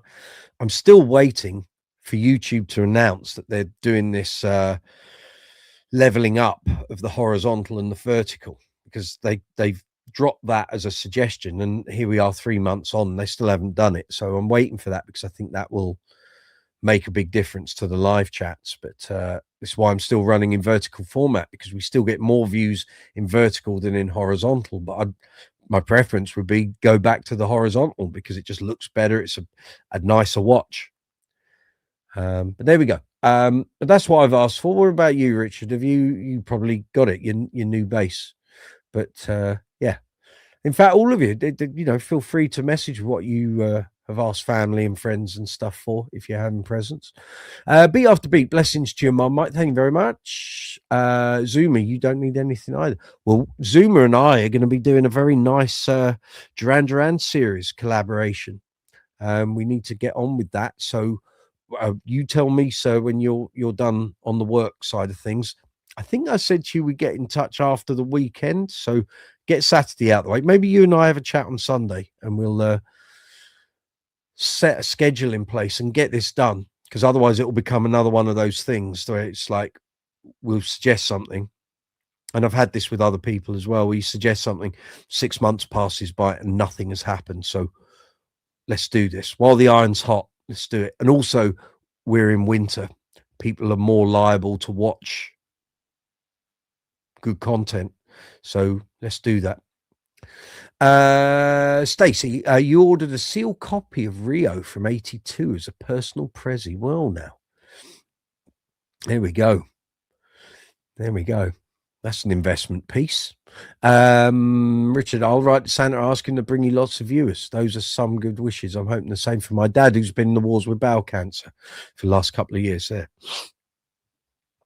It's we're in that stage of life where the olds, things are changing. And you didn't ask for anything either. Honestly, couldn't think of anything this year. Just some good time off before January. There we go. Gareth, looking at a guitar wireless, maybe the XV P58. Okay. Zoomer. There we go. So if you and I get in touch on Sunday, and we'll hatch a plan. Maybe we'll even do the first episode Sunday. But I think we kind of need a plan of action. So once we've done the first one, it's going to be fairly obvious. I think we said we go up until Notorious. So if we know what we're going to talk about on each one and give them a structure and a format, we can rattle through it reasonably painlessly. Yeah. And we can do the thumbnails together. That's easy enough. Then we get the back end in the description box sorted out, and job will be a good one. Be After Beat, the Rio album is mastered differently than the UK version. Yes, plus the UK Rio cardboard is thicker. Speak to Zoomer about this. He did a video on, was it Hold Back the Rain? And you were going through all the multiple different versions just of that song, let alone the album. But going back through the album versions, there's just like so many. Well, what is it? 43 years old now. They've done so many re-releases and remasters and this and the different versions from different countries. It's crazy. Trying to stay on top of all that stuff fries my brain. I couldn't do it. There are people, fans of every band do this. You know, oh yes, you know, this version comes from Bolivia from 1987. Yeah, and it's got a different grade of cardboard for the... Yeah, sorry, you carry on down that rabbit hole, mate. I've got my life to live. Where's for? You're looking towards level 42 pre-order for the later years pack. I saw that. I saw the track listing. I'll be brutally honest. I'm absolutely not bothered in buying that. It just looked like a load. Sorry. I'm sure you're excited for it. For me, not even on my radar. I don't want a CD with 10 versions of Lessons in Love. But I don't want to sort of dismantle your optimism. So you enjoy that collection. It's not for those of us really that, well, it's from completists really is what it's all about. Hold on, just got to reply.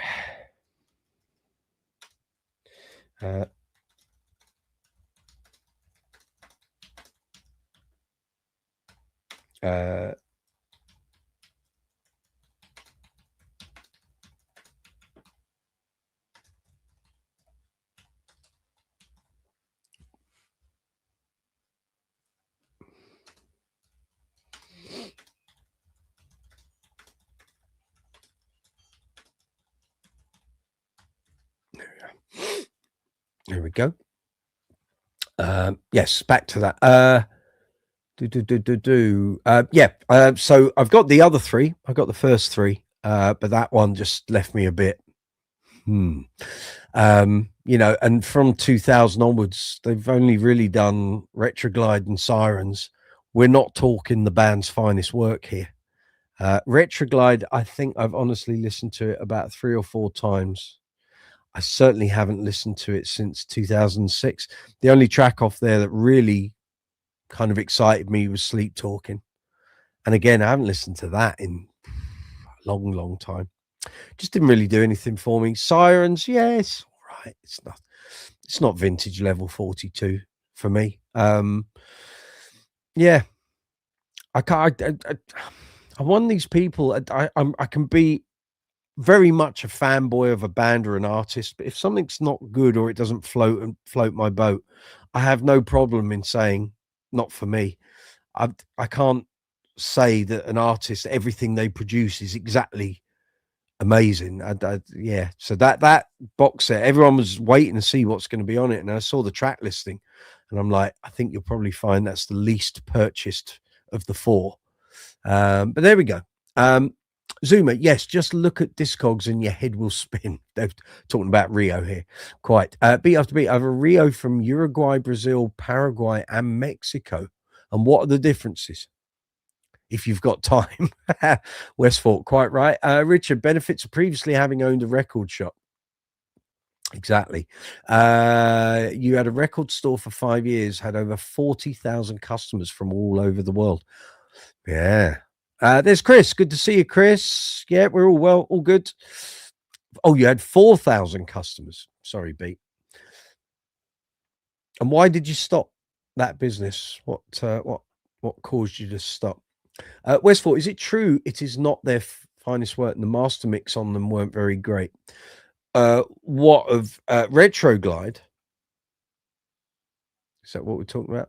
Retroglide suffered. It was over compressed, and about 10, well, I don't know if it was that long, maybe about 6-7 years later, I think Mark made, I don't know if they remastered it or something, but they reduced the amount of compression. I just didn't think, it felt to me listening to it like it was a Mark King solo album. How much the other guys were involved in it, I don't know. I just couldn't get behind it. And actually, back in 2006, I was pleased that the band were about, but I'd kind of dropped off of the fanboy kind of outlook towards the band. I'd had a couple of times I'd met Mark and they weren't positive. So I kind of was like, I can't be asked. And I was so busy with work in 2006. I mean, my gigs were just, it was, 180 to 200 gigs a year. It was just flat out, and trying to stay on top of all the bands that I liked and keeping up with releases. And it just, some things had to give. And at the time, well, I think from 2001 until 2014, I didn't see Level 42. I just didn't. Every time they were in London, I was gigging myself, so I didn't bother buying tickets. And it just kind of, I don't know, there was no excitement for me to go and see them. And then kind of around about 2012, 2013, 2014, and we were having more involvement with Mark at the mag. And I thought, okay, I'll go and check them out. And they did the thing at Ronnie Scott's where they did influences and other stuff. And I thought, now that interests me. And then I kind of sort of fell back in love with the band, but I kind of went back to appreciating what I'd appreciated in it in the first place. And also when they added the horn section, suddenly that gave the band a bit of a sort of breath of fresh air to my ears. So I was well up for that. BRB stock market crash 2008 stopped your record business. That's a shame. Westford, yes, we're talking about Retroglide. Cool. BFB Rio is green cover in Mexico, blue in Uruguay. I bet the blue looks good. It probably goes well with the Save a Prayer cover. Gareth Harrison, thoughts on Brian May saying he's going to play an unreleased Queen song on Monday? He did it. I didn't hear it because what were we doing? We were doing the Christmas food shopping last night. That's why I didn't hear it. I have been sent it on my WhatsApp. I will check it out tomorrow when I've got some time to relax and unwind. Westford and Sirens is fine, but not that great. That's my thoughts too. Siren tracks are better live. Yes, agreed. Richard, when was Level 42 Sirens released? 2015. I'm just puzzled that I'd never heard of it. It was an EP. It's only 5 tracks. Always thought Retroglide was the last studio album. It was. Sirens was an EP. Westford, great question. That's okay. Gareth, it's a song called Not For Sale, which was recorded for Queen 2, didn't make the cut. Yes, it went under the subtitle Polar Bear, which for a lot of us we've heard before, but this version is different, I think. And also Fred is singing it. I think. I don't know. I don't know all the ins and outs, Gaz. I'll have a listen tomorrow and catch up on all the Google stuff relating to it. Sirens was 2013, was it really? Oh, it was a year out then. 2 years out. Did they play Siren stuff at Watford when I saw them in 2014? Maybe they did. Ah. Oh, well. Beat Off Beat, Pet Shop Boys just came out with Disco 5. What's that? Oh, okay.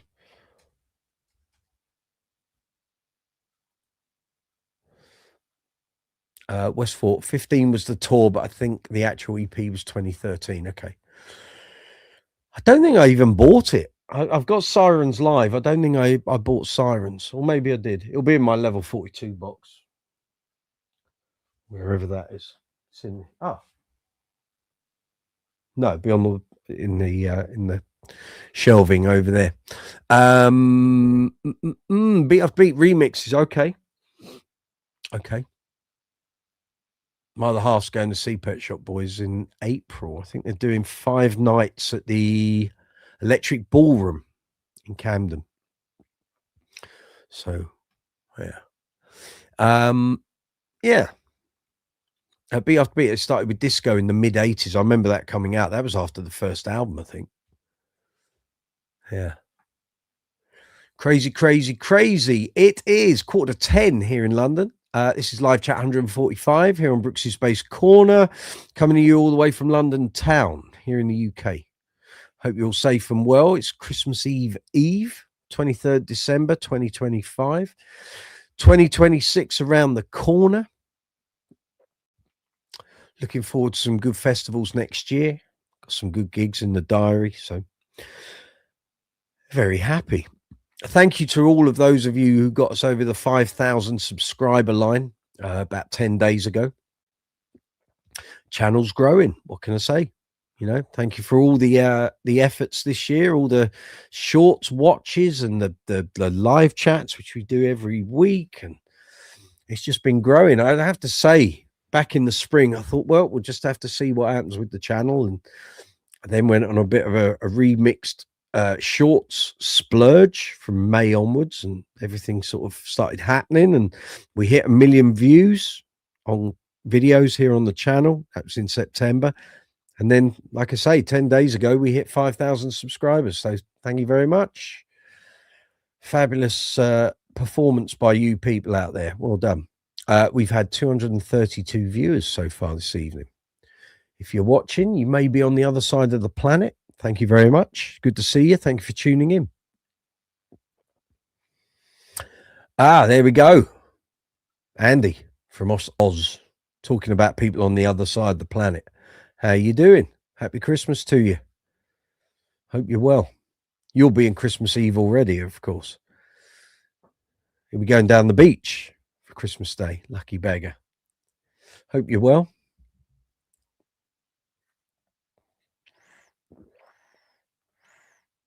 Thank you, Chris. How's your video doing?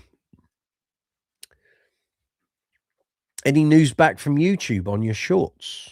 I don't mean his shorts like clothing. I mean his YouTube shorts that he remixed from his very fine 80s, The Decade of Bass video.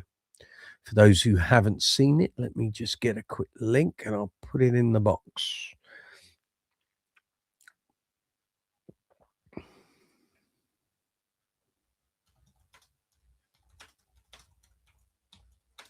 Let's just get that here.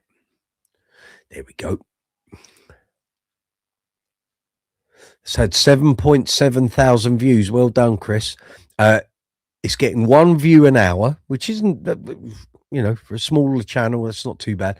But it's greater than 100 times in your outliers score. Well done.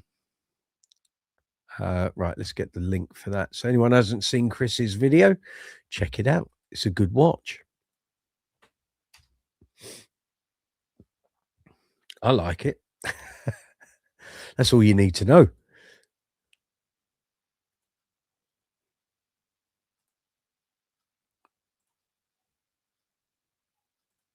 Very interesting, very informative, and very entertaining.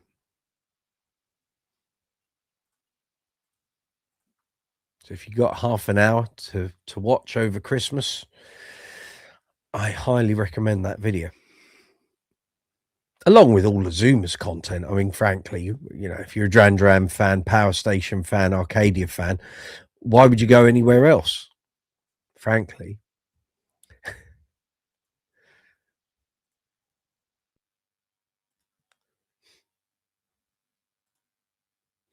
Andy, no, go to Chris here.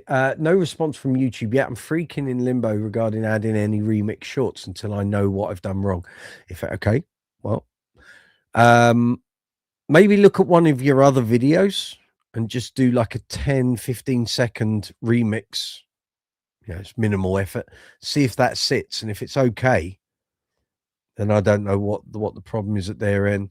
Andy, weather's not brilliant for an Aussie summer, but next week looks good. Excellent. Got a few upright gigs next week. Well done, sir. You've just subbed, Chris. Beat has just subbed to your channel. There you go. Westfall, he's watched it. It was great. There you go. Zoomer, Chris's video kicks butt. We got Zoomer and Chris on at the same time. There you go. So I said the other week when Chris was on talking on screen, need to get Zoomer on here, and Zoomer appeared later. Yeah, so you two can have a chat. So Zoomer used to come to the LA Bass Center as a customer. Thanks, everyone. Really appreciate the kind words and feedback. It's all right. If you do good work, that's what happens. People give you the props. You know, it's good piece of work. A lot of effort. I warned you. When you do those big videos, it's a lot. Actually, the filming doesn't take. Well, for me, with the collection video, the filming took 3 hours. The editing took 55 hours. That's the deal, and you nearly go mad because you keep second guessing yourself when you're doing all the editing. But I haven't done a video like that since, so might do some next year. Got some ideas in the can. Got quite a lot of ideas actually for stuff here on the channel, so we'll see. We are pure gentlemen, correct, Stacy? Yeah. Well, yeah. Ladies and gentlemen, or lady and gentlemen. Chris, hey Zoomer, please tell me the year you first visited the Bass Center LA. I'm not sure Zoomer's brain goes back that far. You know, he looks about 12. So, yeah. But he has a voice for voiceover work. Zoomer's asking Chris, remind me to tell you a story about how I almost bought a status at the LA Bass Center. I think you need to divulge that now. You've got my attention. Feel free.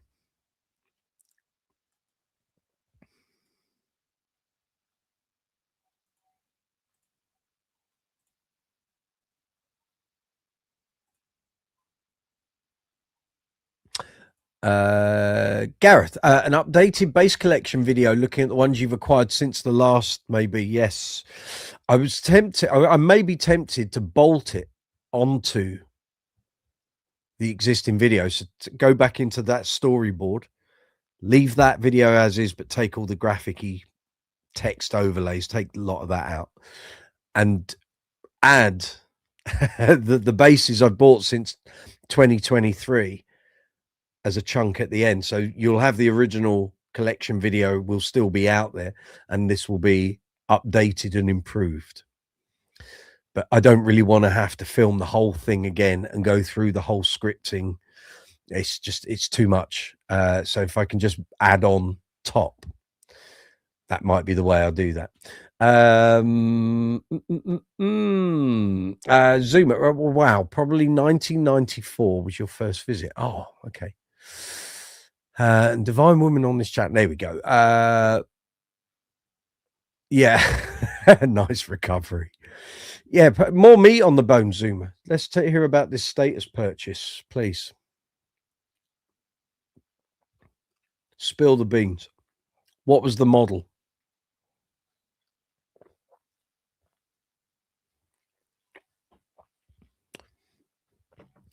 Go on, my son. Tell us what you were going to buy. And why didn't you buy it? Why didn't you buy it? Did you buy something else instead?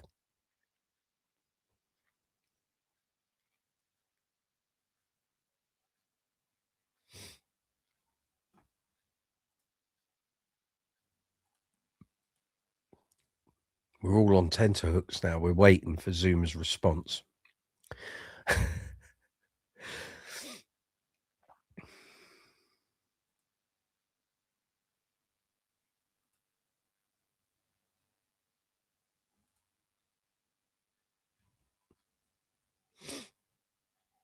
I'm waiting. Are you still at work, Zoomer?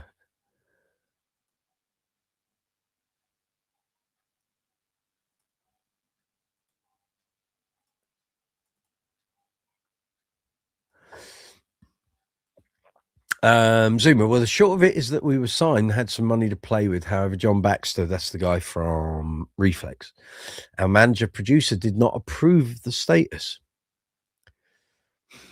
Miserable scrote.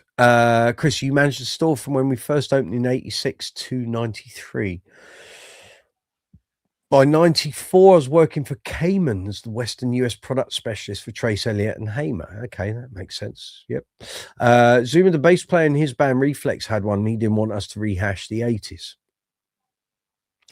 So that's when you got your 62 reissued jazz. Right. Okay. Now, the daft thing was, had you waited, well, not your fault, you weren't to know, but 2 years later was when Rob Green started to retune the preamp, so it had more mids, more guts, which is when statuses stopped or certainly for the models that use that board, stopped sounding like 80s statuses. They started sounding like 90s statuses. They are quite different, significantly different. You're still at lunch, and that is over in about 5 minutes. That's all right then. Good to see you though, but we'll talk on Sunday. So enjoy your Christmas if I don't speak to you before, and we'll natter on Sunday once you're awake. I'll leave a message in your WhatsApp. And who knows, maybe we'll film on Sunday, or we might do Monday, or we might do Tuesday, or Wednesday, or Thursday, Friday, Saturday, Sunday, Monday, because I've got every day off.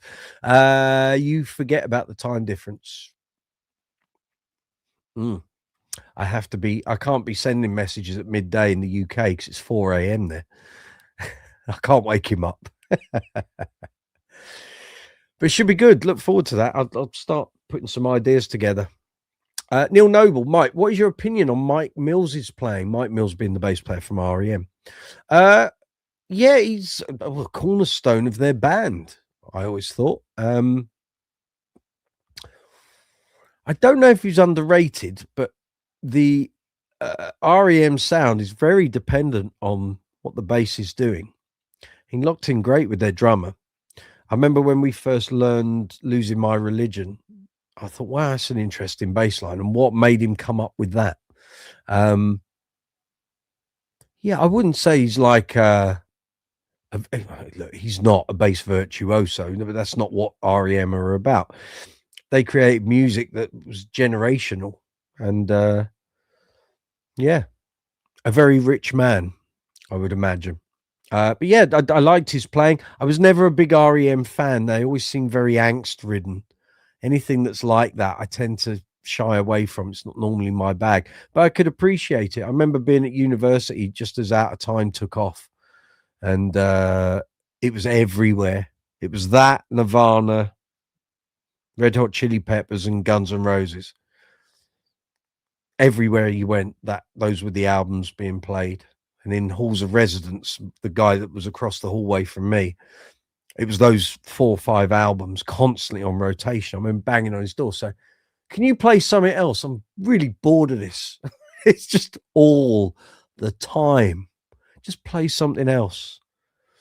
But anyway, young Martin, if you're out there, who I haven't seen since 1993.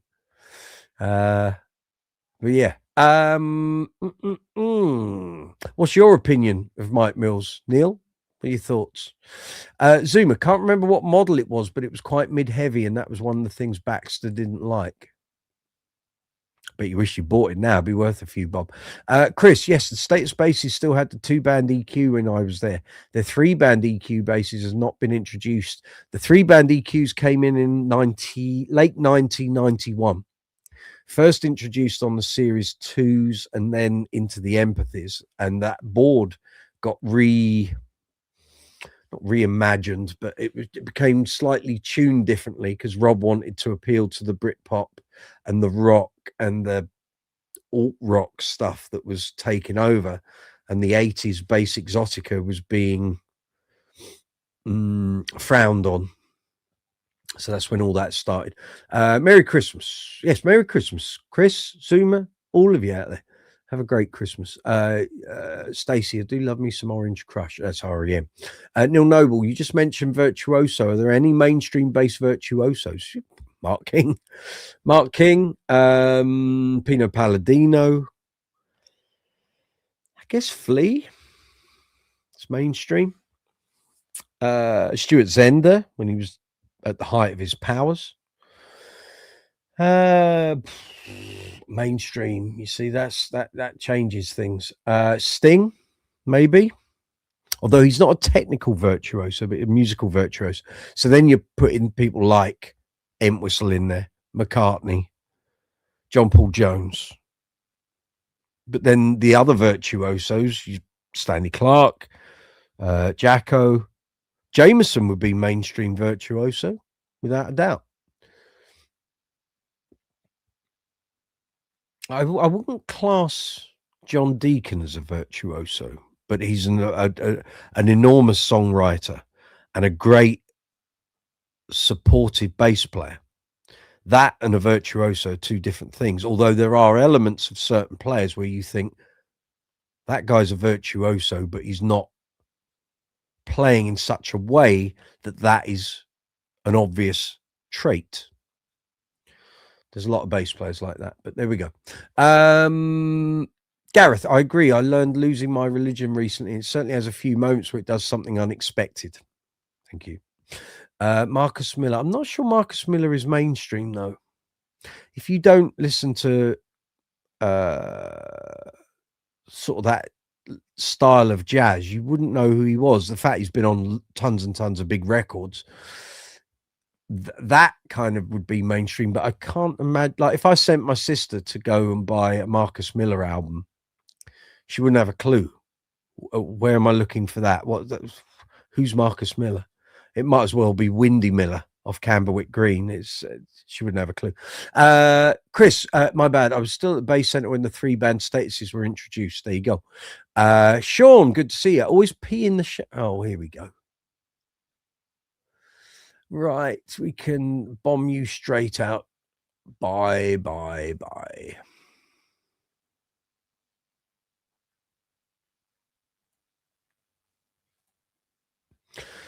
Yeah, red alert. It's all good. Dealt with. Gone. Out the window. Bye. Yeah, all sorted. Richard, speaking of Losing My Religion, my trio was recorded by a venue playing it a couple of weeks ago. It apparently had several thousand views. The famous song. I haven't seen it though, as I'm not on Facebook. There you go.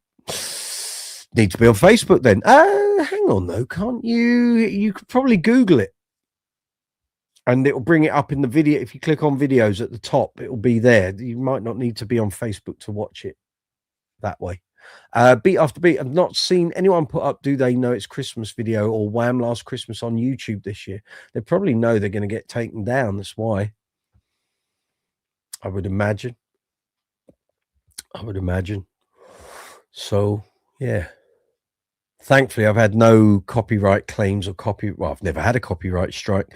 No copyright claims of any consequence lately. So happy not to have. We'll keep steering as far away from that trouble as I can.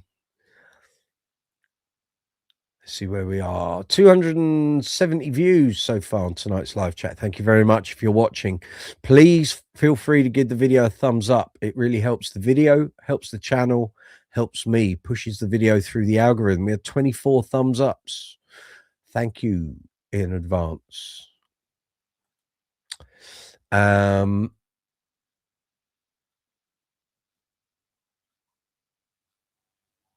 Sorry, you've said what? I have not seen anyone put up doing it or Wham! Last Christmas on YouTube this year. And you've said, what? I have those videos on my creative playlist anyway. Okay. Weird. Which bit was weird?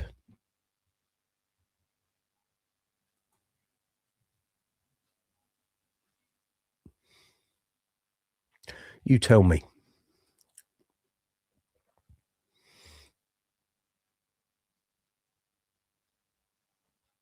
If anyone's got any questions regarding the workbench video last Friday, if there was anything you saw on that, maybe you watched it after we finished being live, for what you could see with the mangled video.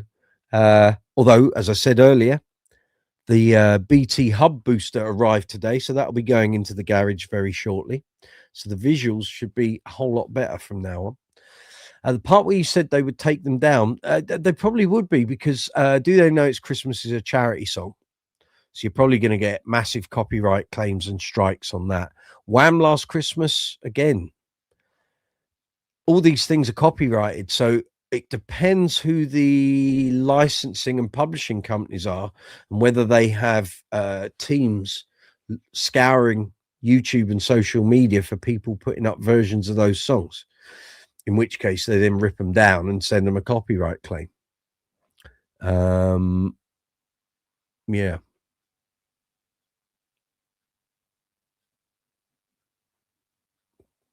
All those sort of things, if they're copyrighted by someone else, whether you get the claim within 5 minutes, 5 hours, 5 days, 5 weeks, 5 years, chances are someone sometime, because the publishing and licensing of these tracks passes from different companies all the time. So you can think you're ahead of the game, and then all of a sudden a back catalogue of an artist gets passed to another company and they go hell for leather, and your channel suddenly gets all these claims out of nowhere. And it's basically because it's moved publisher or licenser. Stacey, what's your trio called, Richard? There you go. Don't say Three Men in a Bath. If it's Three Men in a Bath, I might just have to end the live chat because I'll be laughing too hard. For those of a certain vintage, you know what I'm referring to.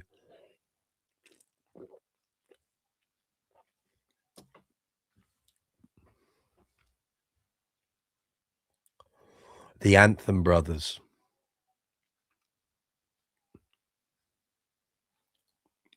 Chris, when do you plan to share the upcoming changes coming to the channel?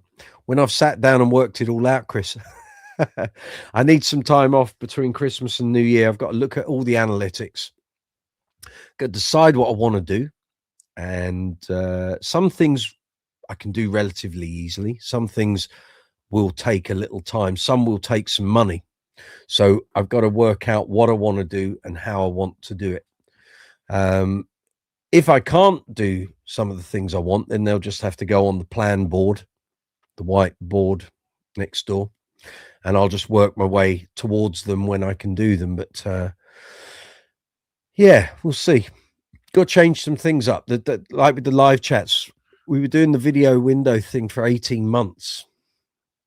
Before that, we were going for cool 1, 2, 3, 3.5 years in the old style format. So you have to kind of, it's not reinventing the wheel, but you have to make changes. You can't do the same thing.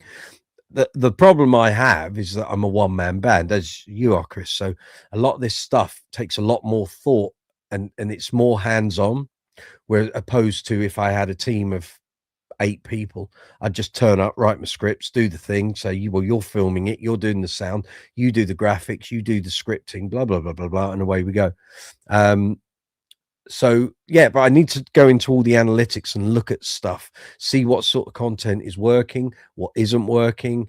And also you got to address what the algorithm is doing. So every 3 to 4 months, there are major changes and things that it focuses on, and you have to do more of that sort of content. So as I say, my long form content is nothing to shout about at the moment. It doesn't really generate a huge amount of views.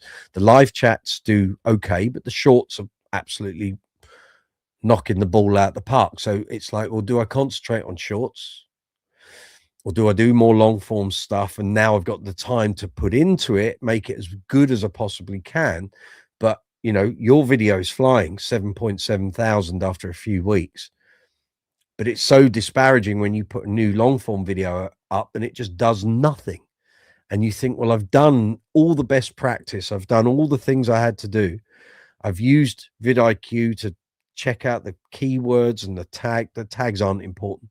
And you make the video as good as you possibly can with all the right hooks and everything, and it does nothing. And it's like, so yeah, I got to look at all this stuff. But the analytics are the starting point. Neil Noble, how good was Barry Oakley? I'm not sure who Barry Oakley was. Anyone wish to contribute to that for Neil? Chris saying thanks for the subs. Westford, got to go. Evening, everyone. Happy holidays. Have a great Christmas, Leo. Take it easy. We'll see you soon. Travel safely, sir. Beat after beat. Happy holidays. Everyone's saying happy Christmas to Leo. Richard saying, Stacey, have a look for the Cat and Fiddle pub in Kirk Hallam. There you go. Yeah, it is 10 past 10. We can do another half an hour or so. We're talking bass guitars, bass amps, bass effects, great bass players. If you need any bass advice, maybe you're looking to buy something, you want some purchasing advice, maybe you are trying to set a pedal board up, maybe you've just become a beginning bass player, don't know where to start, ask some questions. I will try and help. The fine people here on the live chat will try and help. That's what we're here for. We're a friendly bunch. Super chat facilities there at the bottom of the live chat window. If you're watching this after the event, you've always got the super thanks option, which is the love heart with the dollar symbol on the icon shelf. Here on the live chat at the moment, come to the bottom of the live chat window, you'll see the emoji icon, so feel free to give that a pummeling. And next to that, you'll see a rectangle with the dollar symbol in. That's called super chat. So if you want to help the channel, help me, help the videos, keep the channel running, super chat is the best way of doing that. Barry Oakley was the founding bass player for the Altman Brothers. Okay, there you go. Chris, my 80s bass decade video did well out the gate because of your support. That's what we're here for. Told you that collaboration feature helps, doesn't it? The Allman Brothers band. There we go. Yeah, that whole collaboration feature. I'm looking forward to doing a video with Zuma where we both have channels and we're creating a video from scratch. And so we will see how that collaboration facility kicks in from the start of a video being launched. I can't wait to see how that works because so far I haven't had it and I want to see what it does. What I did see was when Danny Sapko collaborated on the video, or one of the shorts that I did with him, and it had already passed its initial peak. We got some like 21,000 views. He agreed to the collaboration feature and suddenly it got another 11,000 really quick. Literally within 1 hour of him tapping on that button and accepting, the video took off again. So it's clearly a powerful thing. I don't know how his videos have benefited from, but Stacey, they're $20 super chat. Thank you. Bless your heart, my love. Have a great Christmas. Thank you.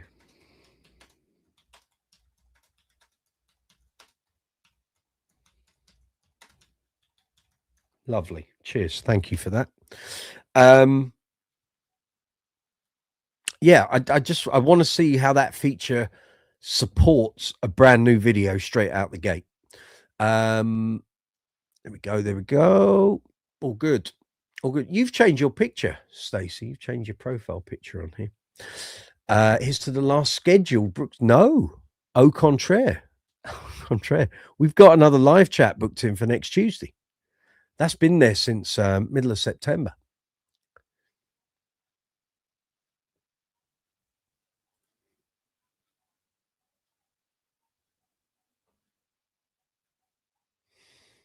Old Danny Sapko should be here as well. He's a busy chap. I invite him. I always say to him, anytime you want to come on, you are free to join in. I said, it's a safe place. It's all good. But he's a busy chap. He is a busy chap. And he's got literally every bass channel is trying to get him, shoehorn him in to their foot. I mean, I didn't take advantage of him. I said he was down here at Anderton's and Rotor Sound. I said to him, I wish you told me you were down. We could have hooked up. And he went, oh, yeah. I said, well, what are you doing? He said, well, I'm at Anderton's. I said, oh, okay. I said, look, I'm going to be at the gallery later. I've got a couple of basses to take back. If you're anywhere near, give me a shout. He said, oh, when I'm finished here, I'm getting the train back to King's Cross and then I'm off back up north. I said, oh, okay, all right. I said, well, look, I'm going to be at the gallery. Give me a shout if anything's happening. Thank you, Richard. Bless your heart. Thank you very much for that super chat. It's very kind of you. Here we are.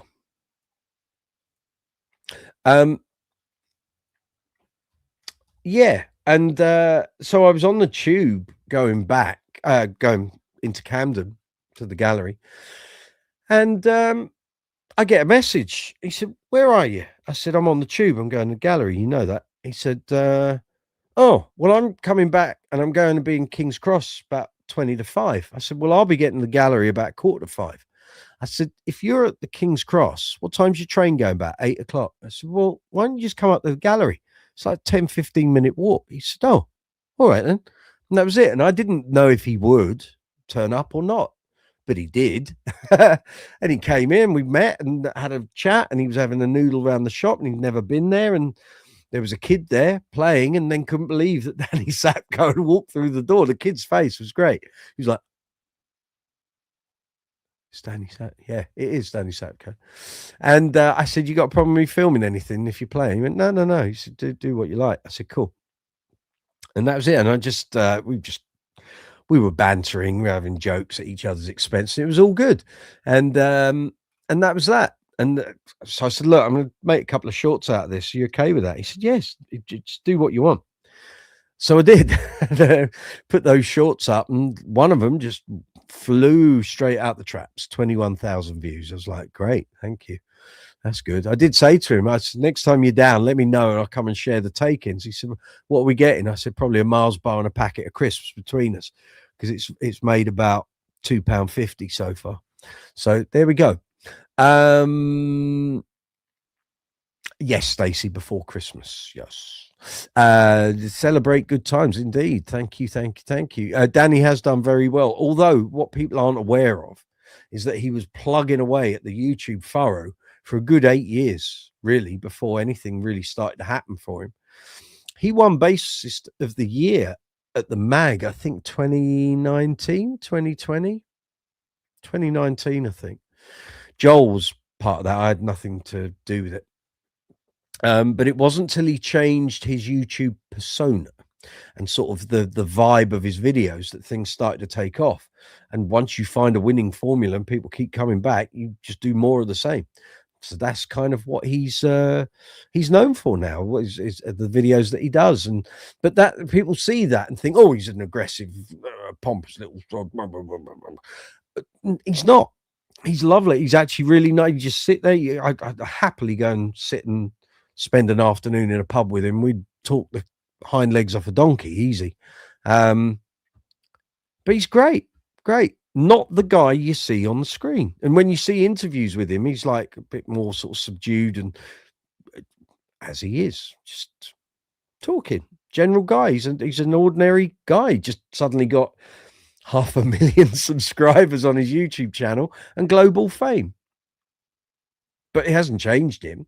The problem he's got, if he's got one, I don't think it's a problem, but if you want to make a living out of YouTube, you've got to find a way of transitioning or doing both, of keeping your shorts audience and taking them with you into your long form, because that's where you're going to make your money. You don't make enough money on shorts. You can make money out of all the other bits and pieces like affiliates and merch, and well, he doesn't really do live chats, so he doesn't get that. He might get super thanks payments, but he needs to transition over into the long form to get the residual ad income. So until you do a video that's 8 minutes long or more, you don't get the adverts rolling through it, and that's where your money comes in. So I said to him, you want to talk about it? I said, but I'm not the expert. You need to be speaking to Scott and all of that, how to transition over. But I don't know. I don't know. There's no one size fits all doing this, as those of you that do your own channels realize. You can't copy someone's blueprint. There is no blueprint. You can't guarantee when you're a small channel starting out that what worked for someone else when they started out is what will happen for you, because you can't guarantee that Mrs. Jones at 36 East Street is going to tune in and watch your video on a Tuesday afternoon or on a Friday morning. You can't replicate that. You just have to go with the system as it is at the time that you're creating the videos, and plan accordingly, and best practice, and do all of that, So yeah, but look, we'd all love a bit of Danny Sapko progress on our channels. Crikey, yeah, love it. But he does what he does. I do what I do. If people like it, that's great, and if they don't, well, then I'm not the channel for them. Hell, we got 5,034 subscribers here on the channel. I've lost nearly 1,300 over the life of this channel. Another 1,300 did subscribe and then decide they didn't want to subscribe. I don't know. So I can go into the analytics and find out that probably a fifth to a quarter of those are because those people's channels and profiles have been closed down for whatever reason, or they've left YouTube or what have you. Probably realize they don't need to have a profile in order to watch a video. But if you want to leave comments and thumbs up and all that, you do. So there's an element of that. But you just carry on. And, I've said I'm in for the long haul. So, in another 5 years' time, I'll still be here. I'll still be doing videos. There'll probably be different videos, but it'll be what it'll be. There we go. Chris, yeah, the bass community is great that way. It's great to see so many people come together, support each other. It's very reminiscent of how things were in the 80s and carried into the 90s. Yeah. I mean, I'm too young to know. I didn't start playing bass till 87. I was 15. So I wouldn't have seen all that sort of thing. But the bass community is a good thing. We used to see it all the time at the bass shows. It's now why, not a week goes by where I don't get a message from someone either on a live chat or on the socials saying, when are we doing another live bass show? We aren't. The way it used to be at the London Bass Show, that's gone. That's not happening. There is the guitar show, which is happening in Birmingham, and they're going to have a bass section like they did this year. That's in April, I think. And yeah. Don't know if I'm going yet. I tend not to go to shows unless I'm working at them. I can't be listening to that level of noise, even with earplugs in. But we'll see. You never know. It'll be, no doubt, that'll be the weekend when my gigs start up again, so I won't be able to go, but we will see. We will see. Chris, you're just happy to share the experiences from decades ago, as that period will never be repeated. Quite. If it somehow turns into a way to generate revenue, great, but that's not my current personal goal. I hear. When's your Bass Center video coming? Is that something you're going to be working on over Christmas?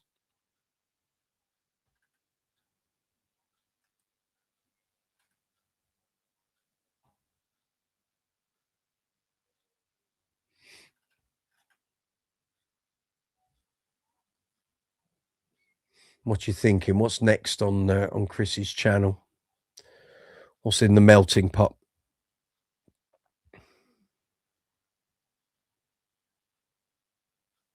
By the way, folks, I was here doing some work on,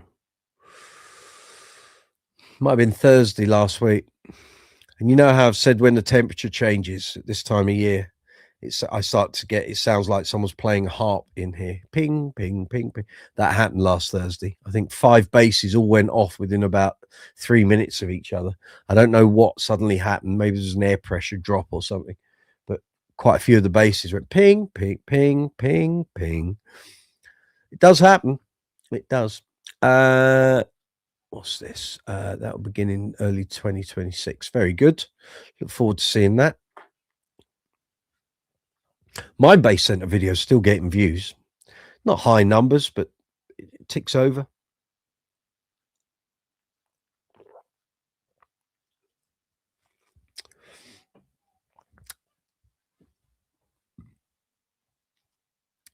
I need to go and see Barry soon. I'll take those Neil Murray basses back.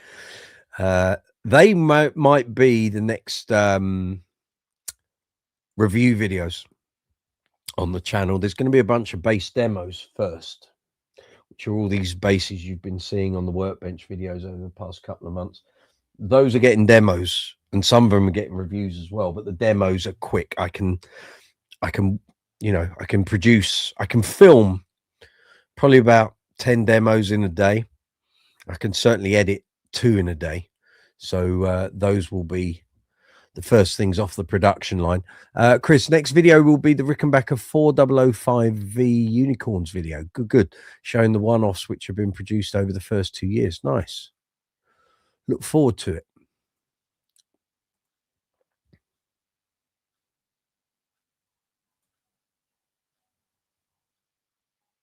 Okay, we just got a whole load of new viewers. 314 views on this live chat. Thank you very much if you're watching. It's coming up to 10:30 here in London. This is Brooks's Bass Corner live chat 145, Tuesday night. Live chat night, isn't it? Chris, you plan to have the next 4005 video ready to launch by New Year's Day. Zuma, usually all of that pinginess is humidity related. Do you have a hygrometer by chance? No. I do have humidity traps here in the office because I have a very, very small patch of damp in the corner. And because everything's packed in here, I keep humidity traps down there. So they soak it all up and I throw them away about every 5 to 6 weeks. But it is this time of year that these things start going ping, ping, ping, ping, ping. Gareth, tend to watch less YouTube in January as every man his dog are doing NAMM videos. I won't be. And I can't be bothered with 200 videos on the same thing. Very good. Well, you know where to come, Gaz, because you know I'll be doing loads of demo and review work. So, and clearing the backlog of stuff that I filmed this year. Goodness me. Let me quickly rattle through the file manager. I'll tell you things that are coming up. Videos I've got in production. 5 essential effects for beginners. I filmed that in March. It's crazy.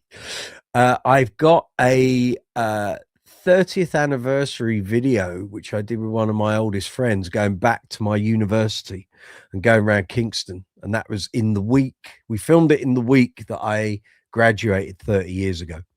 So that's one. There's the Neil Murray basses, comparison, demos, and reviews. There's a video here called Be the Best Dep You Can Be. I've got the ongoing soap opera of the Bootsy bass and finding a strap that will make the thing balance. I've got the interview with Chris Childs from the Bass Bash last month. What's that? Gary Beer's interview from In Excess. That's got to go up. There are 10 gig vlog videos to go. I've got the how to buy a bass in, and then insert the year. So how to buy a bass. Oh blimey, I've got a bunch of IF system cabinets, demos, and reviews to do. I've got all that footage there. I just got to get it done. There's a Wilcock 102 medium scale, no, short scale. That's got a demo and review to go. Whole load of pedal videos, load of shorts. How to fix your bass tone. And then there's a bunch of dedicated workbench videos, which were filmed a couple of weeks ago when we were doing the Tuesday night live chats on the workbench. I set up a separate camera, recording from a different angle to do dedicated videos for those certain basses. So there's loads, as you can see.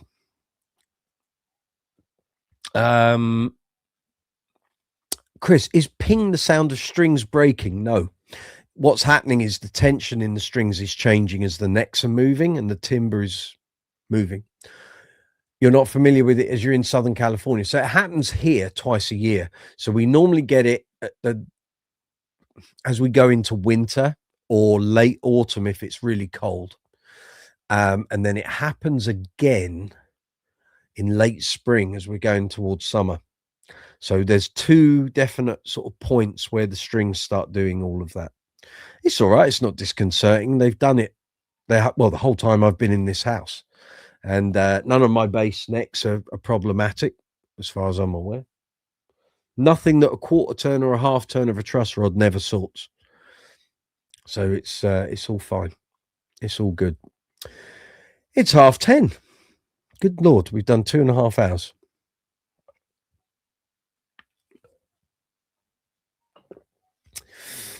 So, what's on your Christmas wish list?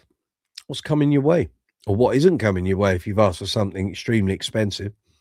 Michael Anthony, good to see you. Merry Christmas. Hope you're well. Hope you're good. Haven't been on Phil's channel for ages, been so busy. I know he doesn't do a thing every day now. He does them sort of intermittently. I've been so busy. I'll come back on there in the new year, mate, maybe. Do they have a Christmas parade in London? We have a New Year's Day parade. I don't know if there's a Christmas parade. All the lights are up. Lights stay up till about the second week in January, I think. But no, not a Christmas parade, but there is a New Year's Day parade, and that's on the TV as well. So if you're elsewhere in the world, if you get a VPN, log into iPlayer, it will probably be on there.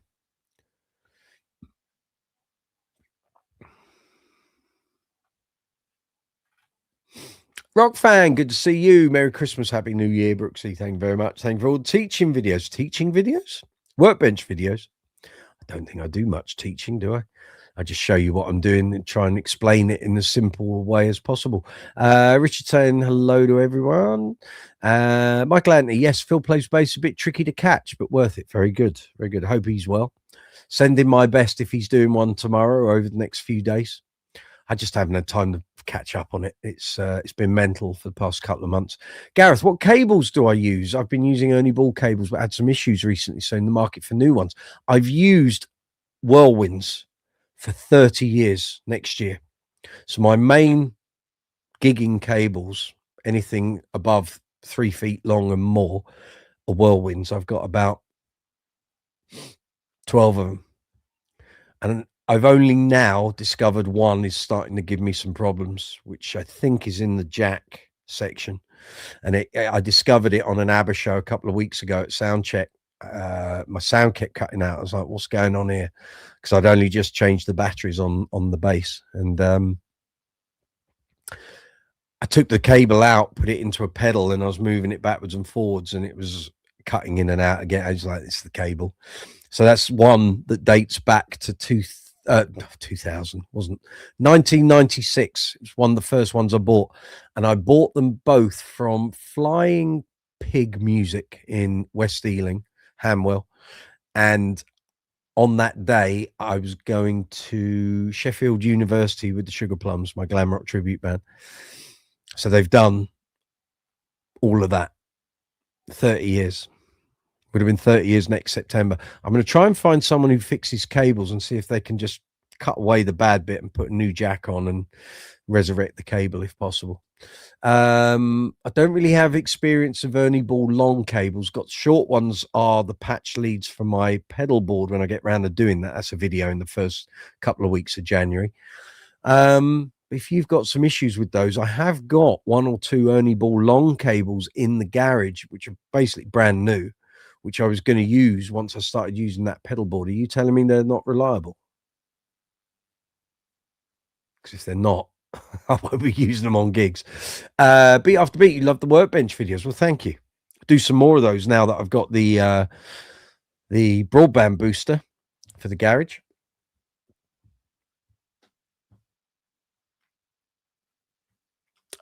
Chris, gotcha. In the late 80s, a guy brought in his custom-made acoustic 5-string bass for us to sell on consignment. Sorry, I sound a bit wheezy. I don't mean to.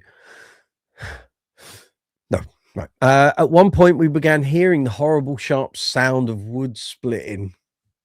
I've seen acoustics with major issues in shops before, hanging up, and the store wasn't aware that the thing was coming away. And You do realise that bass is about to go. That's it. Michael Anthony, have you ever tried solderless cables? I haven't. You bought a kit and had no luck getting good, consistent connections. No, I've been very happy with my Whirlwinds, really. They're not hugely expensive. They're not cheap, but I've done professionally. I mean, I could dig out the diary from 1996 and see what the gig number was that I bought my first two. But this is the first Whirlwind cable I've had an issue with. So I'm quite happy to stick with them. I have no issues. They'll see me out. All the ones I've got, they'll, I'll be dead and long gone, and someone will be passing them on to other players by that point. Richard, you've been using Fender cables for a few years. They seem pretty tough. You buy the more expensive ones. I actually got a Fender Platinum cable that I bought in 2006, which is indestructible. Is it phenomenal, though? That's the question. If it's indestructible, is it phenomenal? Michael Anthony, too hard pressing the jacks onto bare wire. Yeah, I'm not interested in those self-assembly things. I would either get someone to build me a load of cables. Designer cable here in the UK are very good. Or just stick with the Whirlwinds. I think they're still fairly easy to get a hold of. Most of the retailers still handle. Let's have a look. They used to be distributed by Selectron, based in Sittingbourne in Kent. Whirlwind cables. I used to always stock up on cables at the end of the tax year when I needed expenses. Whirlwind UK leader cables. There we go. Anderton stock them. Bonner's Music stock them. Amazon stock them. Yeah, Whirlwind leaders. That's what I've always used. And they come with a lifetime guarantee. So keep the cardboard that they're on and your receipt, and you've always got it. And I've never claimed on one, but I'm not going to claim on this one. It's 30 years old. I think they're still with Selectron. Let's have a look.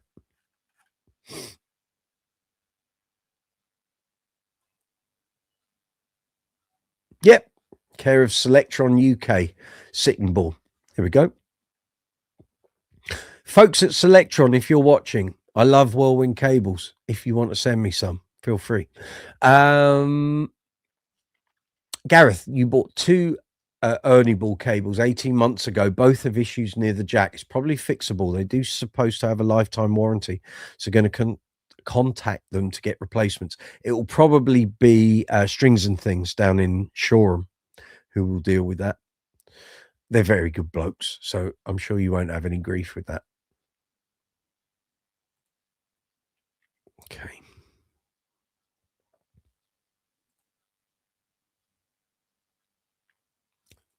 Just checking community tab. We got any questions there? No. Oh, everything's good. That's all cool. That's good too. Grand.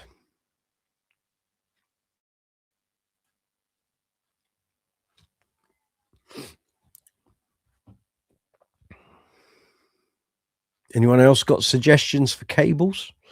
It tends to be a contentious issue. You always get people who have handmade cables and spend a fortune on them. Then you get people who do the cable making.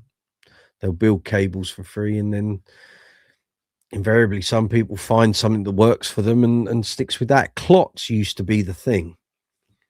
They during the 90s, every guitar store you went in, all the guitarists wanted Clots cables. But like I said, I had a Clots, it got nicked. That was when my bag got stolen from the Roadhouse. But I've had the Whirlwind since 96, and they've just been great. I've never had an issue. It's the first time I've had an issue with one. So that's pretty good in my book. 29 years, 29 and a half years even. But yeah, I've no hesitation in recommending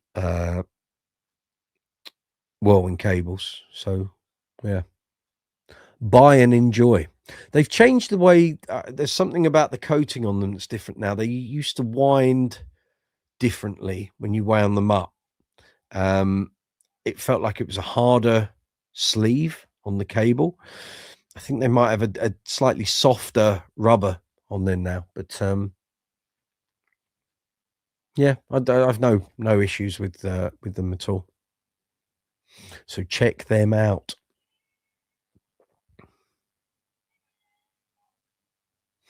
They do different lengths. You can have right-handed jacks. Some of the cables do right-handed on both ends, if that's your thing.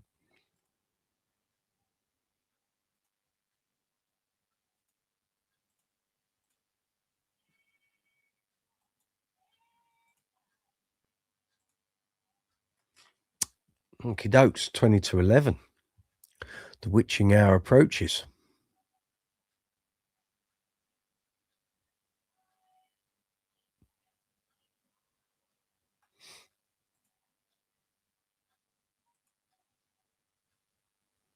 I'm just checking I'm getting all the messages here.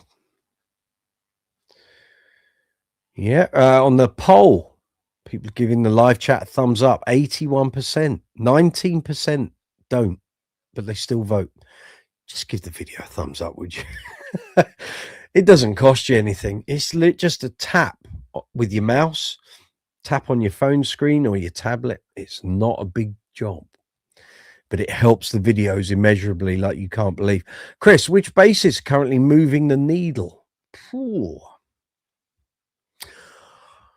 Do you know what? I was watching that Greatest Basslines series, and there are a few players on there. I thought, who the hell are these people? I don't know. Never heard of them. I don't know. Joe Dart, yeah, maybe. But even he's turning into vintage now. He's been around for a good 15 years or so. I honestly don't know. I couldn't tell you songs that are in the charts, although Christmas is a waste of time because it's full of Christmas songs.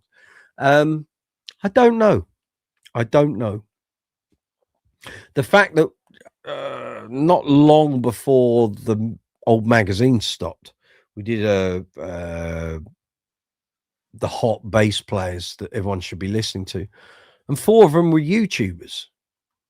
So you can imagine who that is: Davey 504, Charles Berto, I think Mahini Day, I think it might have been Ariana. What's her name?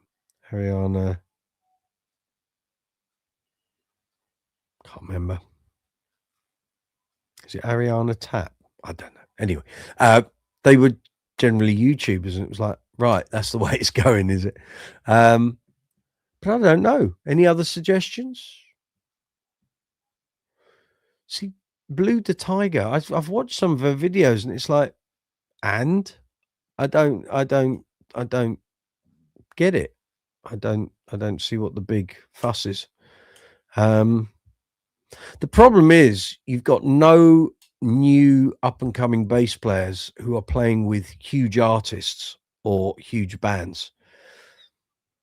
And because bands aren't really a thing in the current climate, in terms of, and I've said this before, I said it last week, I think, a week before, name me a band that's gone global, huge, interstellar in the last 25 years that came out of the UK, other than Coldplay. I can't think of any. One Direction is a group. It's not a band. So bands that play their own instruments, write their songs, blah, blah, blah, blah. Other than Coldplay, I can't think of any. Now, it's not lost on me that very few people in the general public could actually, they love Coldplay, huge band. Couldn't tell me what the bass player's called. They know Chris Martin, and that's about it. So on that basis, it's like, where does the next generation of big bass players come from? Will we ever get the likes of a John Taylor or a Mark King that influences a whole generation of up and coming prospective bass players to take up the instrument? I don't know. I really don't. Whether you like Mark King or not, you can't deny that what he did for British bass playing was basically a huge shot in the arm. And even now, you know, influencing a whole new generation of players who are discovering him. John Taylor, the same back then. There's a whole load of us who are now 50-year-old guys who looked at what he did and said, That's what I want to do. But find me the bass, you know, I can't say watching Joe Dart as a phenomenal bass player, but it wouldn't inspire me to want to take up the instrument. But again, not in the format of a band with hit singles and videos and big albums, and that's what gets people off their backsides to take up an instrument, I think. Chris, you agree it's probably YouTubers these days?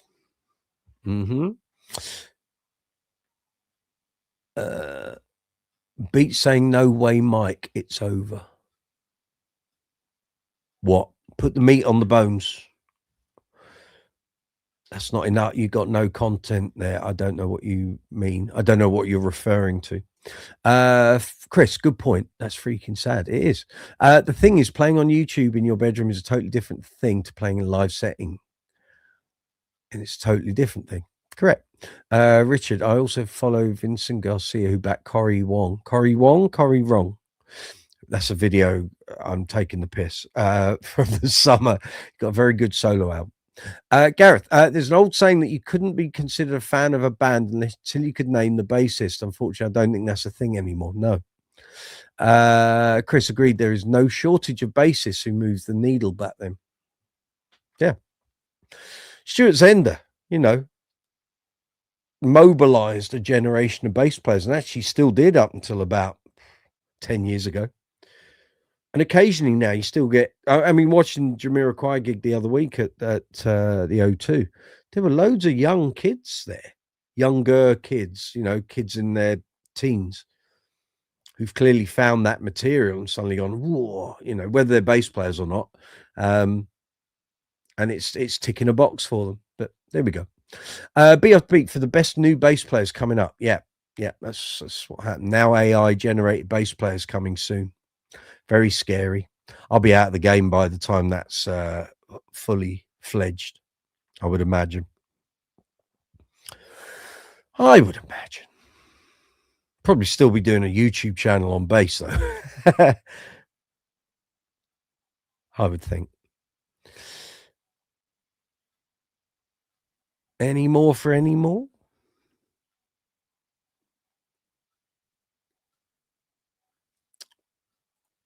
Let's just check everything's all fine. Yeah, we've not gained any subscribers while we've been live. Can't knock trees over every week. Had nearly 350 views of this live chat, so thank you very much. If you've been watching, if you've stayed the course, you deserve a medal.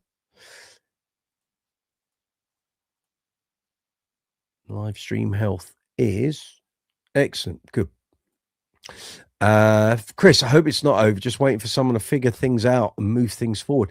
These things are cyclical, but I think the record and music industry has changed indefinitely. I can't see things being the way they were 30, 40 years ago. Last 20 years, things changed. I've said this before. I know I repeat myself on live chats, but when you're in a covers band and you can't cover songs that are in the charts for whatever reason, because they just don't fit that genre or style of playing. We were quite lucky in our old covers band that was busy, because our drummer used to do backing tracks for the more modern stuff. So we still had guitar, bass, and drums, and then all the synth and keys and production stuff would be on those tracks. But when you're in 2015 and the most recent song, I see it in other bands because a lot of them weren't able to do the songs that we were able to do with the tracks. So bands that were on the London circuit, and their most recent song was a 10-year-old song because nothing else fitted into the guitar band genre that they could sort of latch onto and people would, you know, enjoy and sing along to and go mental for. That kind of tells you where the industry was going. And so when I left that band in 2015, I did another 3 years with a different covers band, and it was still the same thing. You know, there just weren't any songs coming out by guitar centered bands, you know, guitar, bass, drum sort of things, and it makes things tricky. A lot of function bands now, a lot of their stuff, yes, they'll have all the regular instruments, but there is so much stuff on track. I don't have a problem with it because it's entertainment. You got to earn a crust, but the fact that there is nothing in the charts that you can really copy easily. I guess some of the Taylor Swift stuff was you were able to do that, but you know there are no big bands. It's groups, or solo artists. Beat, you're glad you lived the 70s and 80s. I had a blast on this planet. Yeah, exactly. I echo the sentiment. Gav, did you see Mr. Sapko's recent video on Mahini Day? No, I haven't seen it. I've been flat out past couple of weeks. I will catch up on a lot of this stuff over Christmas and New Year. Maybe YouTube is the way forward now, Chris. That's what Richard's saying. That's what most of the population watch these days, because broadcast TV is, if not finished, in terminal decline. Agreed. And kids don't buy records anymore. No, they don't. YouTube is the most watched platform. I think it's overtaken Netflix on TVs. In the UK, YouTube is the most watched broadcaster after the BBC. So make of that what you will. Again, which is why I need to be getting off my backside and producing some seriously good content in the next couple of months. Chris, it was a fantastic time. It was. There we are. It is 9 minutes to 11 here in the UK. Live chat 145 on Brooks's Base Corner, coming to you from London town. Christmas Eve. If you're like Andy, you're in Australia, it's already Christmas Eve. Maybe you're in a part of the world where it is already Christmas Eve. If it is, happy Christmas to you. Have a great holiday season. Hope you get some things from Father Christmas you were asking for.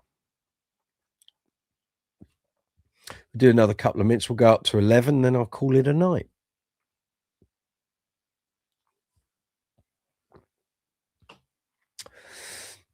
There we go. So, as I say, next week there is a live chat booked in for Tuesday, but I will do some other impromptu live chats. I might do some when I'm in here filming and show you what goes on. Neil, you're off. Take it easy. Have a great Christmas. Thank you for watching, getting involved. I'll show you what goes into recording a demo video when I'm doing gear demos. It's not particularly hard work. It's just you got to get everything right before you start pressing record, because otherwise it's too late once you get cracking. And the editing, you think it's easy. It takes up so much time, especially when you're doing a gear demo and the bass has lots of controls, lots of tonal options. EQ stuff, pickup stuff. I have to do a vocal guide over the top. So the bass is going through the audio interface. I have the camera will have a mic, and that has like a soundtrack. So I'm saying, right, this is the next clip, and the bass is at 70%, the treble's at 30, and and play the clip. And then we change the controls again. Right now, the treble is at 0, the bass is at -20, and all of that. So then when you save the video to your hard drive and you start editing it all, I have to go through and put markers for where each thing is, and then go in and change all the captions that you see on the screen to line up with what the EQ differences are on each clip. And it just takes hours. It is not quick. Gareth, I guess the increase in legacy acts reforming will help covers bands rehash older songs. I wouldn't be surprised we went through a period in the next couple of years that was similar to the late 80s, where lots of songs got covered. It wouldn't surprise me in the slightest. Maybe it will happen. I don't know. Richard, it was interesting this year to see Victor Wooten declare Charles Berteau as the heir apparent of virtuoso bass players, citing that Charles B was taking the instrument even further than he could. Yeah. I said to Danny Sapko, I'm not sure I could sit and have a pint with Charles Berteau. I think it would be like talking to a piece of metal. Amazing player, but I just don't connect with him at all. And the fact that I've seen all of this stuff so many times. Yes, he's very technically proficient, but no. I think he blotted his copybook with me when he did the rehash of Hotel California, knowing what was going to happen, and it was clickbaity. And I thought, that's just completely written you off in my perception of you, because you're clearly very clever, clearly very musical, an amazing player. But the fact that you've done that and you knew what the outcome would be, and then complained about it, and then his response to Don Henley, I was like, nah, call me old fashioned, but nah, not interested. Chris, could be Richard. There's a lot of fantastic content on YouTube. You sure as heck cannot trust what the internet is serving up as fact. Nope. Agreed.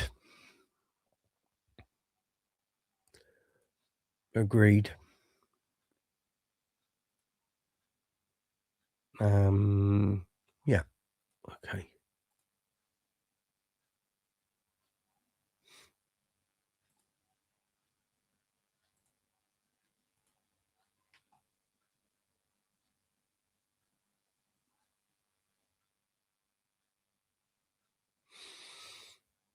Right, yo, 5 minutes. If you've got any questions or comments, stick them in the live chat window and I'll respond to them immediately before we go. We've got 5 minutes more.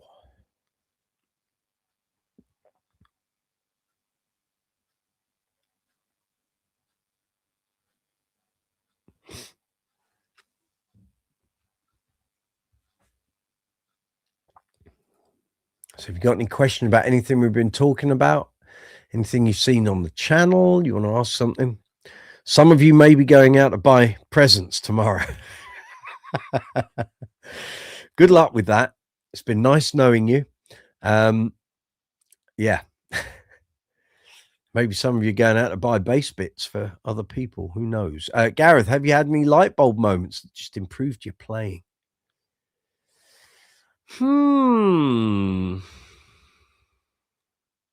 Good question. I've had light bulb moments trying to sing backing vocals and play. That's happened. Sometimes, usually, I have to slightly alter a bass line to be able to sing a song of a particular cadence over a bass line with a different cadence. So I might just, if there was a push or a move to another note or another chord, I might change that in order to make the part easier to sing. That used to happen quite a lot in the covers band.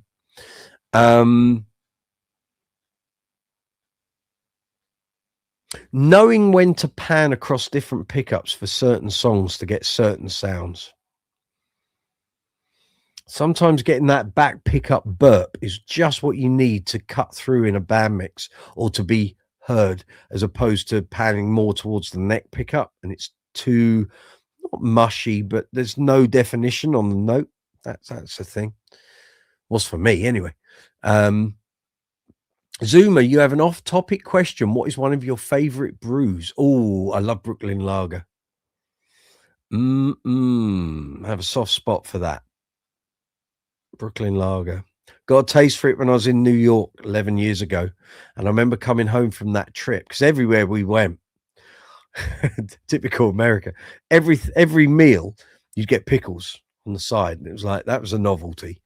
Everywhere seemed to be going through the sweet potato fries thing. I couldn't get regular fry. Everywhere would go, oh no, it's sweet potato fries now. It's like, I want chips. I want just like potatoes, not sweet potato ones. They're too mushy.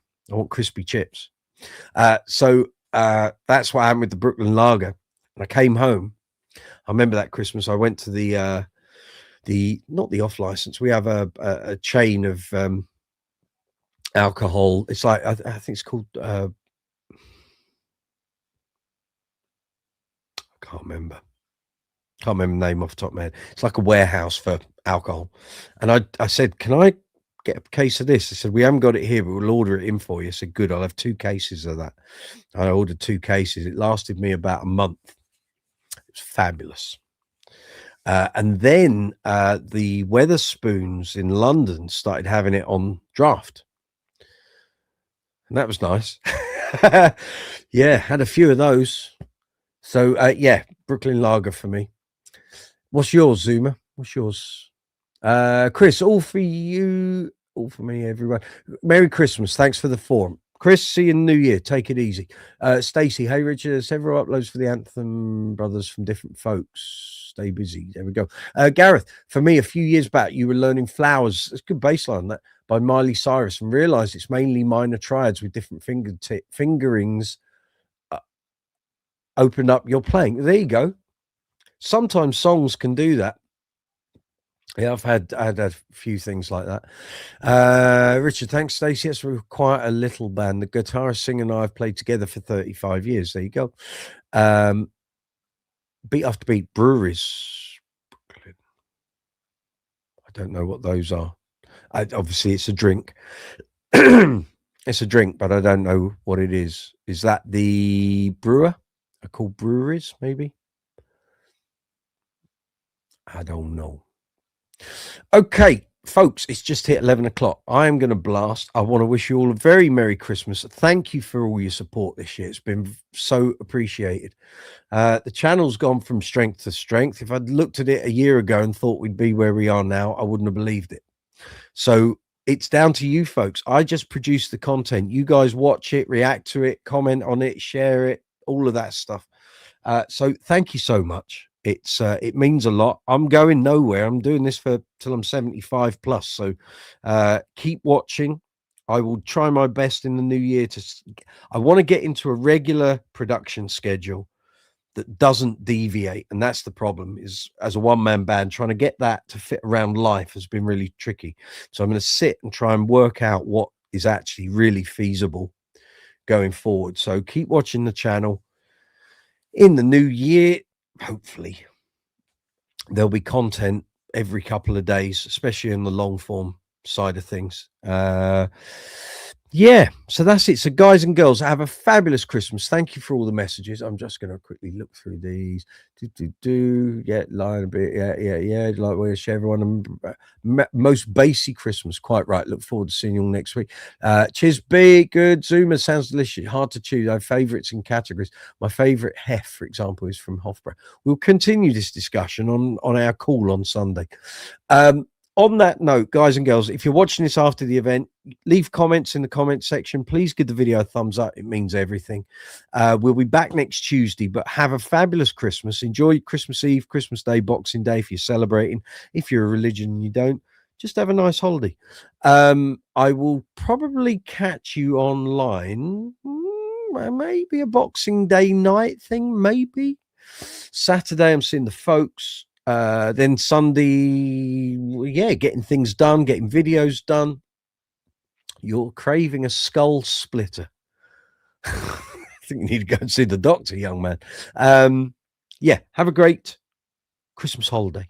But I will be doing stuff. I will be pottering on the channel. So if I do an impromptu live chat, if you're subscribed to the channel, you should get a notification. If you're not subscribed, you won't. It's up to you to find the videos and what have you. Merry Christmas to you too, young man. So on that note, wish you a very Merry Christmas. Have a Happy New Year if I don't see you before. Keep watching the channel. We're back in 2026. We're not going anywhere. We're carrying on.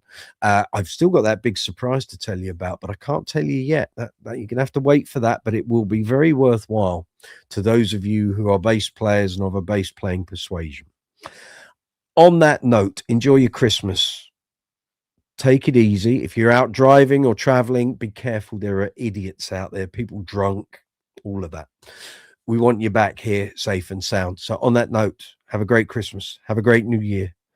And if I don't see you before, see you in 2026. But keep watching the channel over the Christmas holiday. There will be stuff going up when I've edited it. That's the way that works. On that note, guys and girls, see you soon. Take it easy.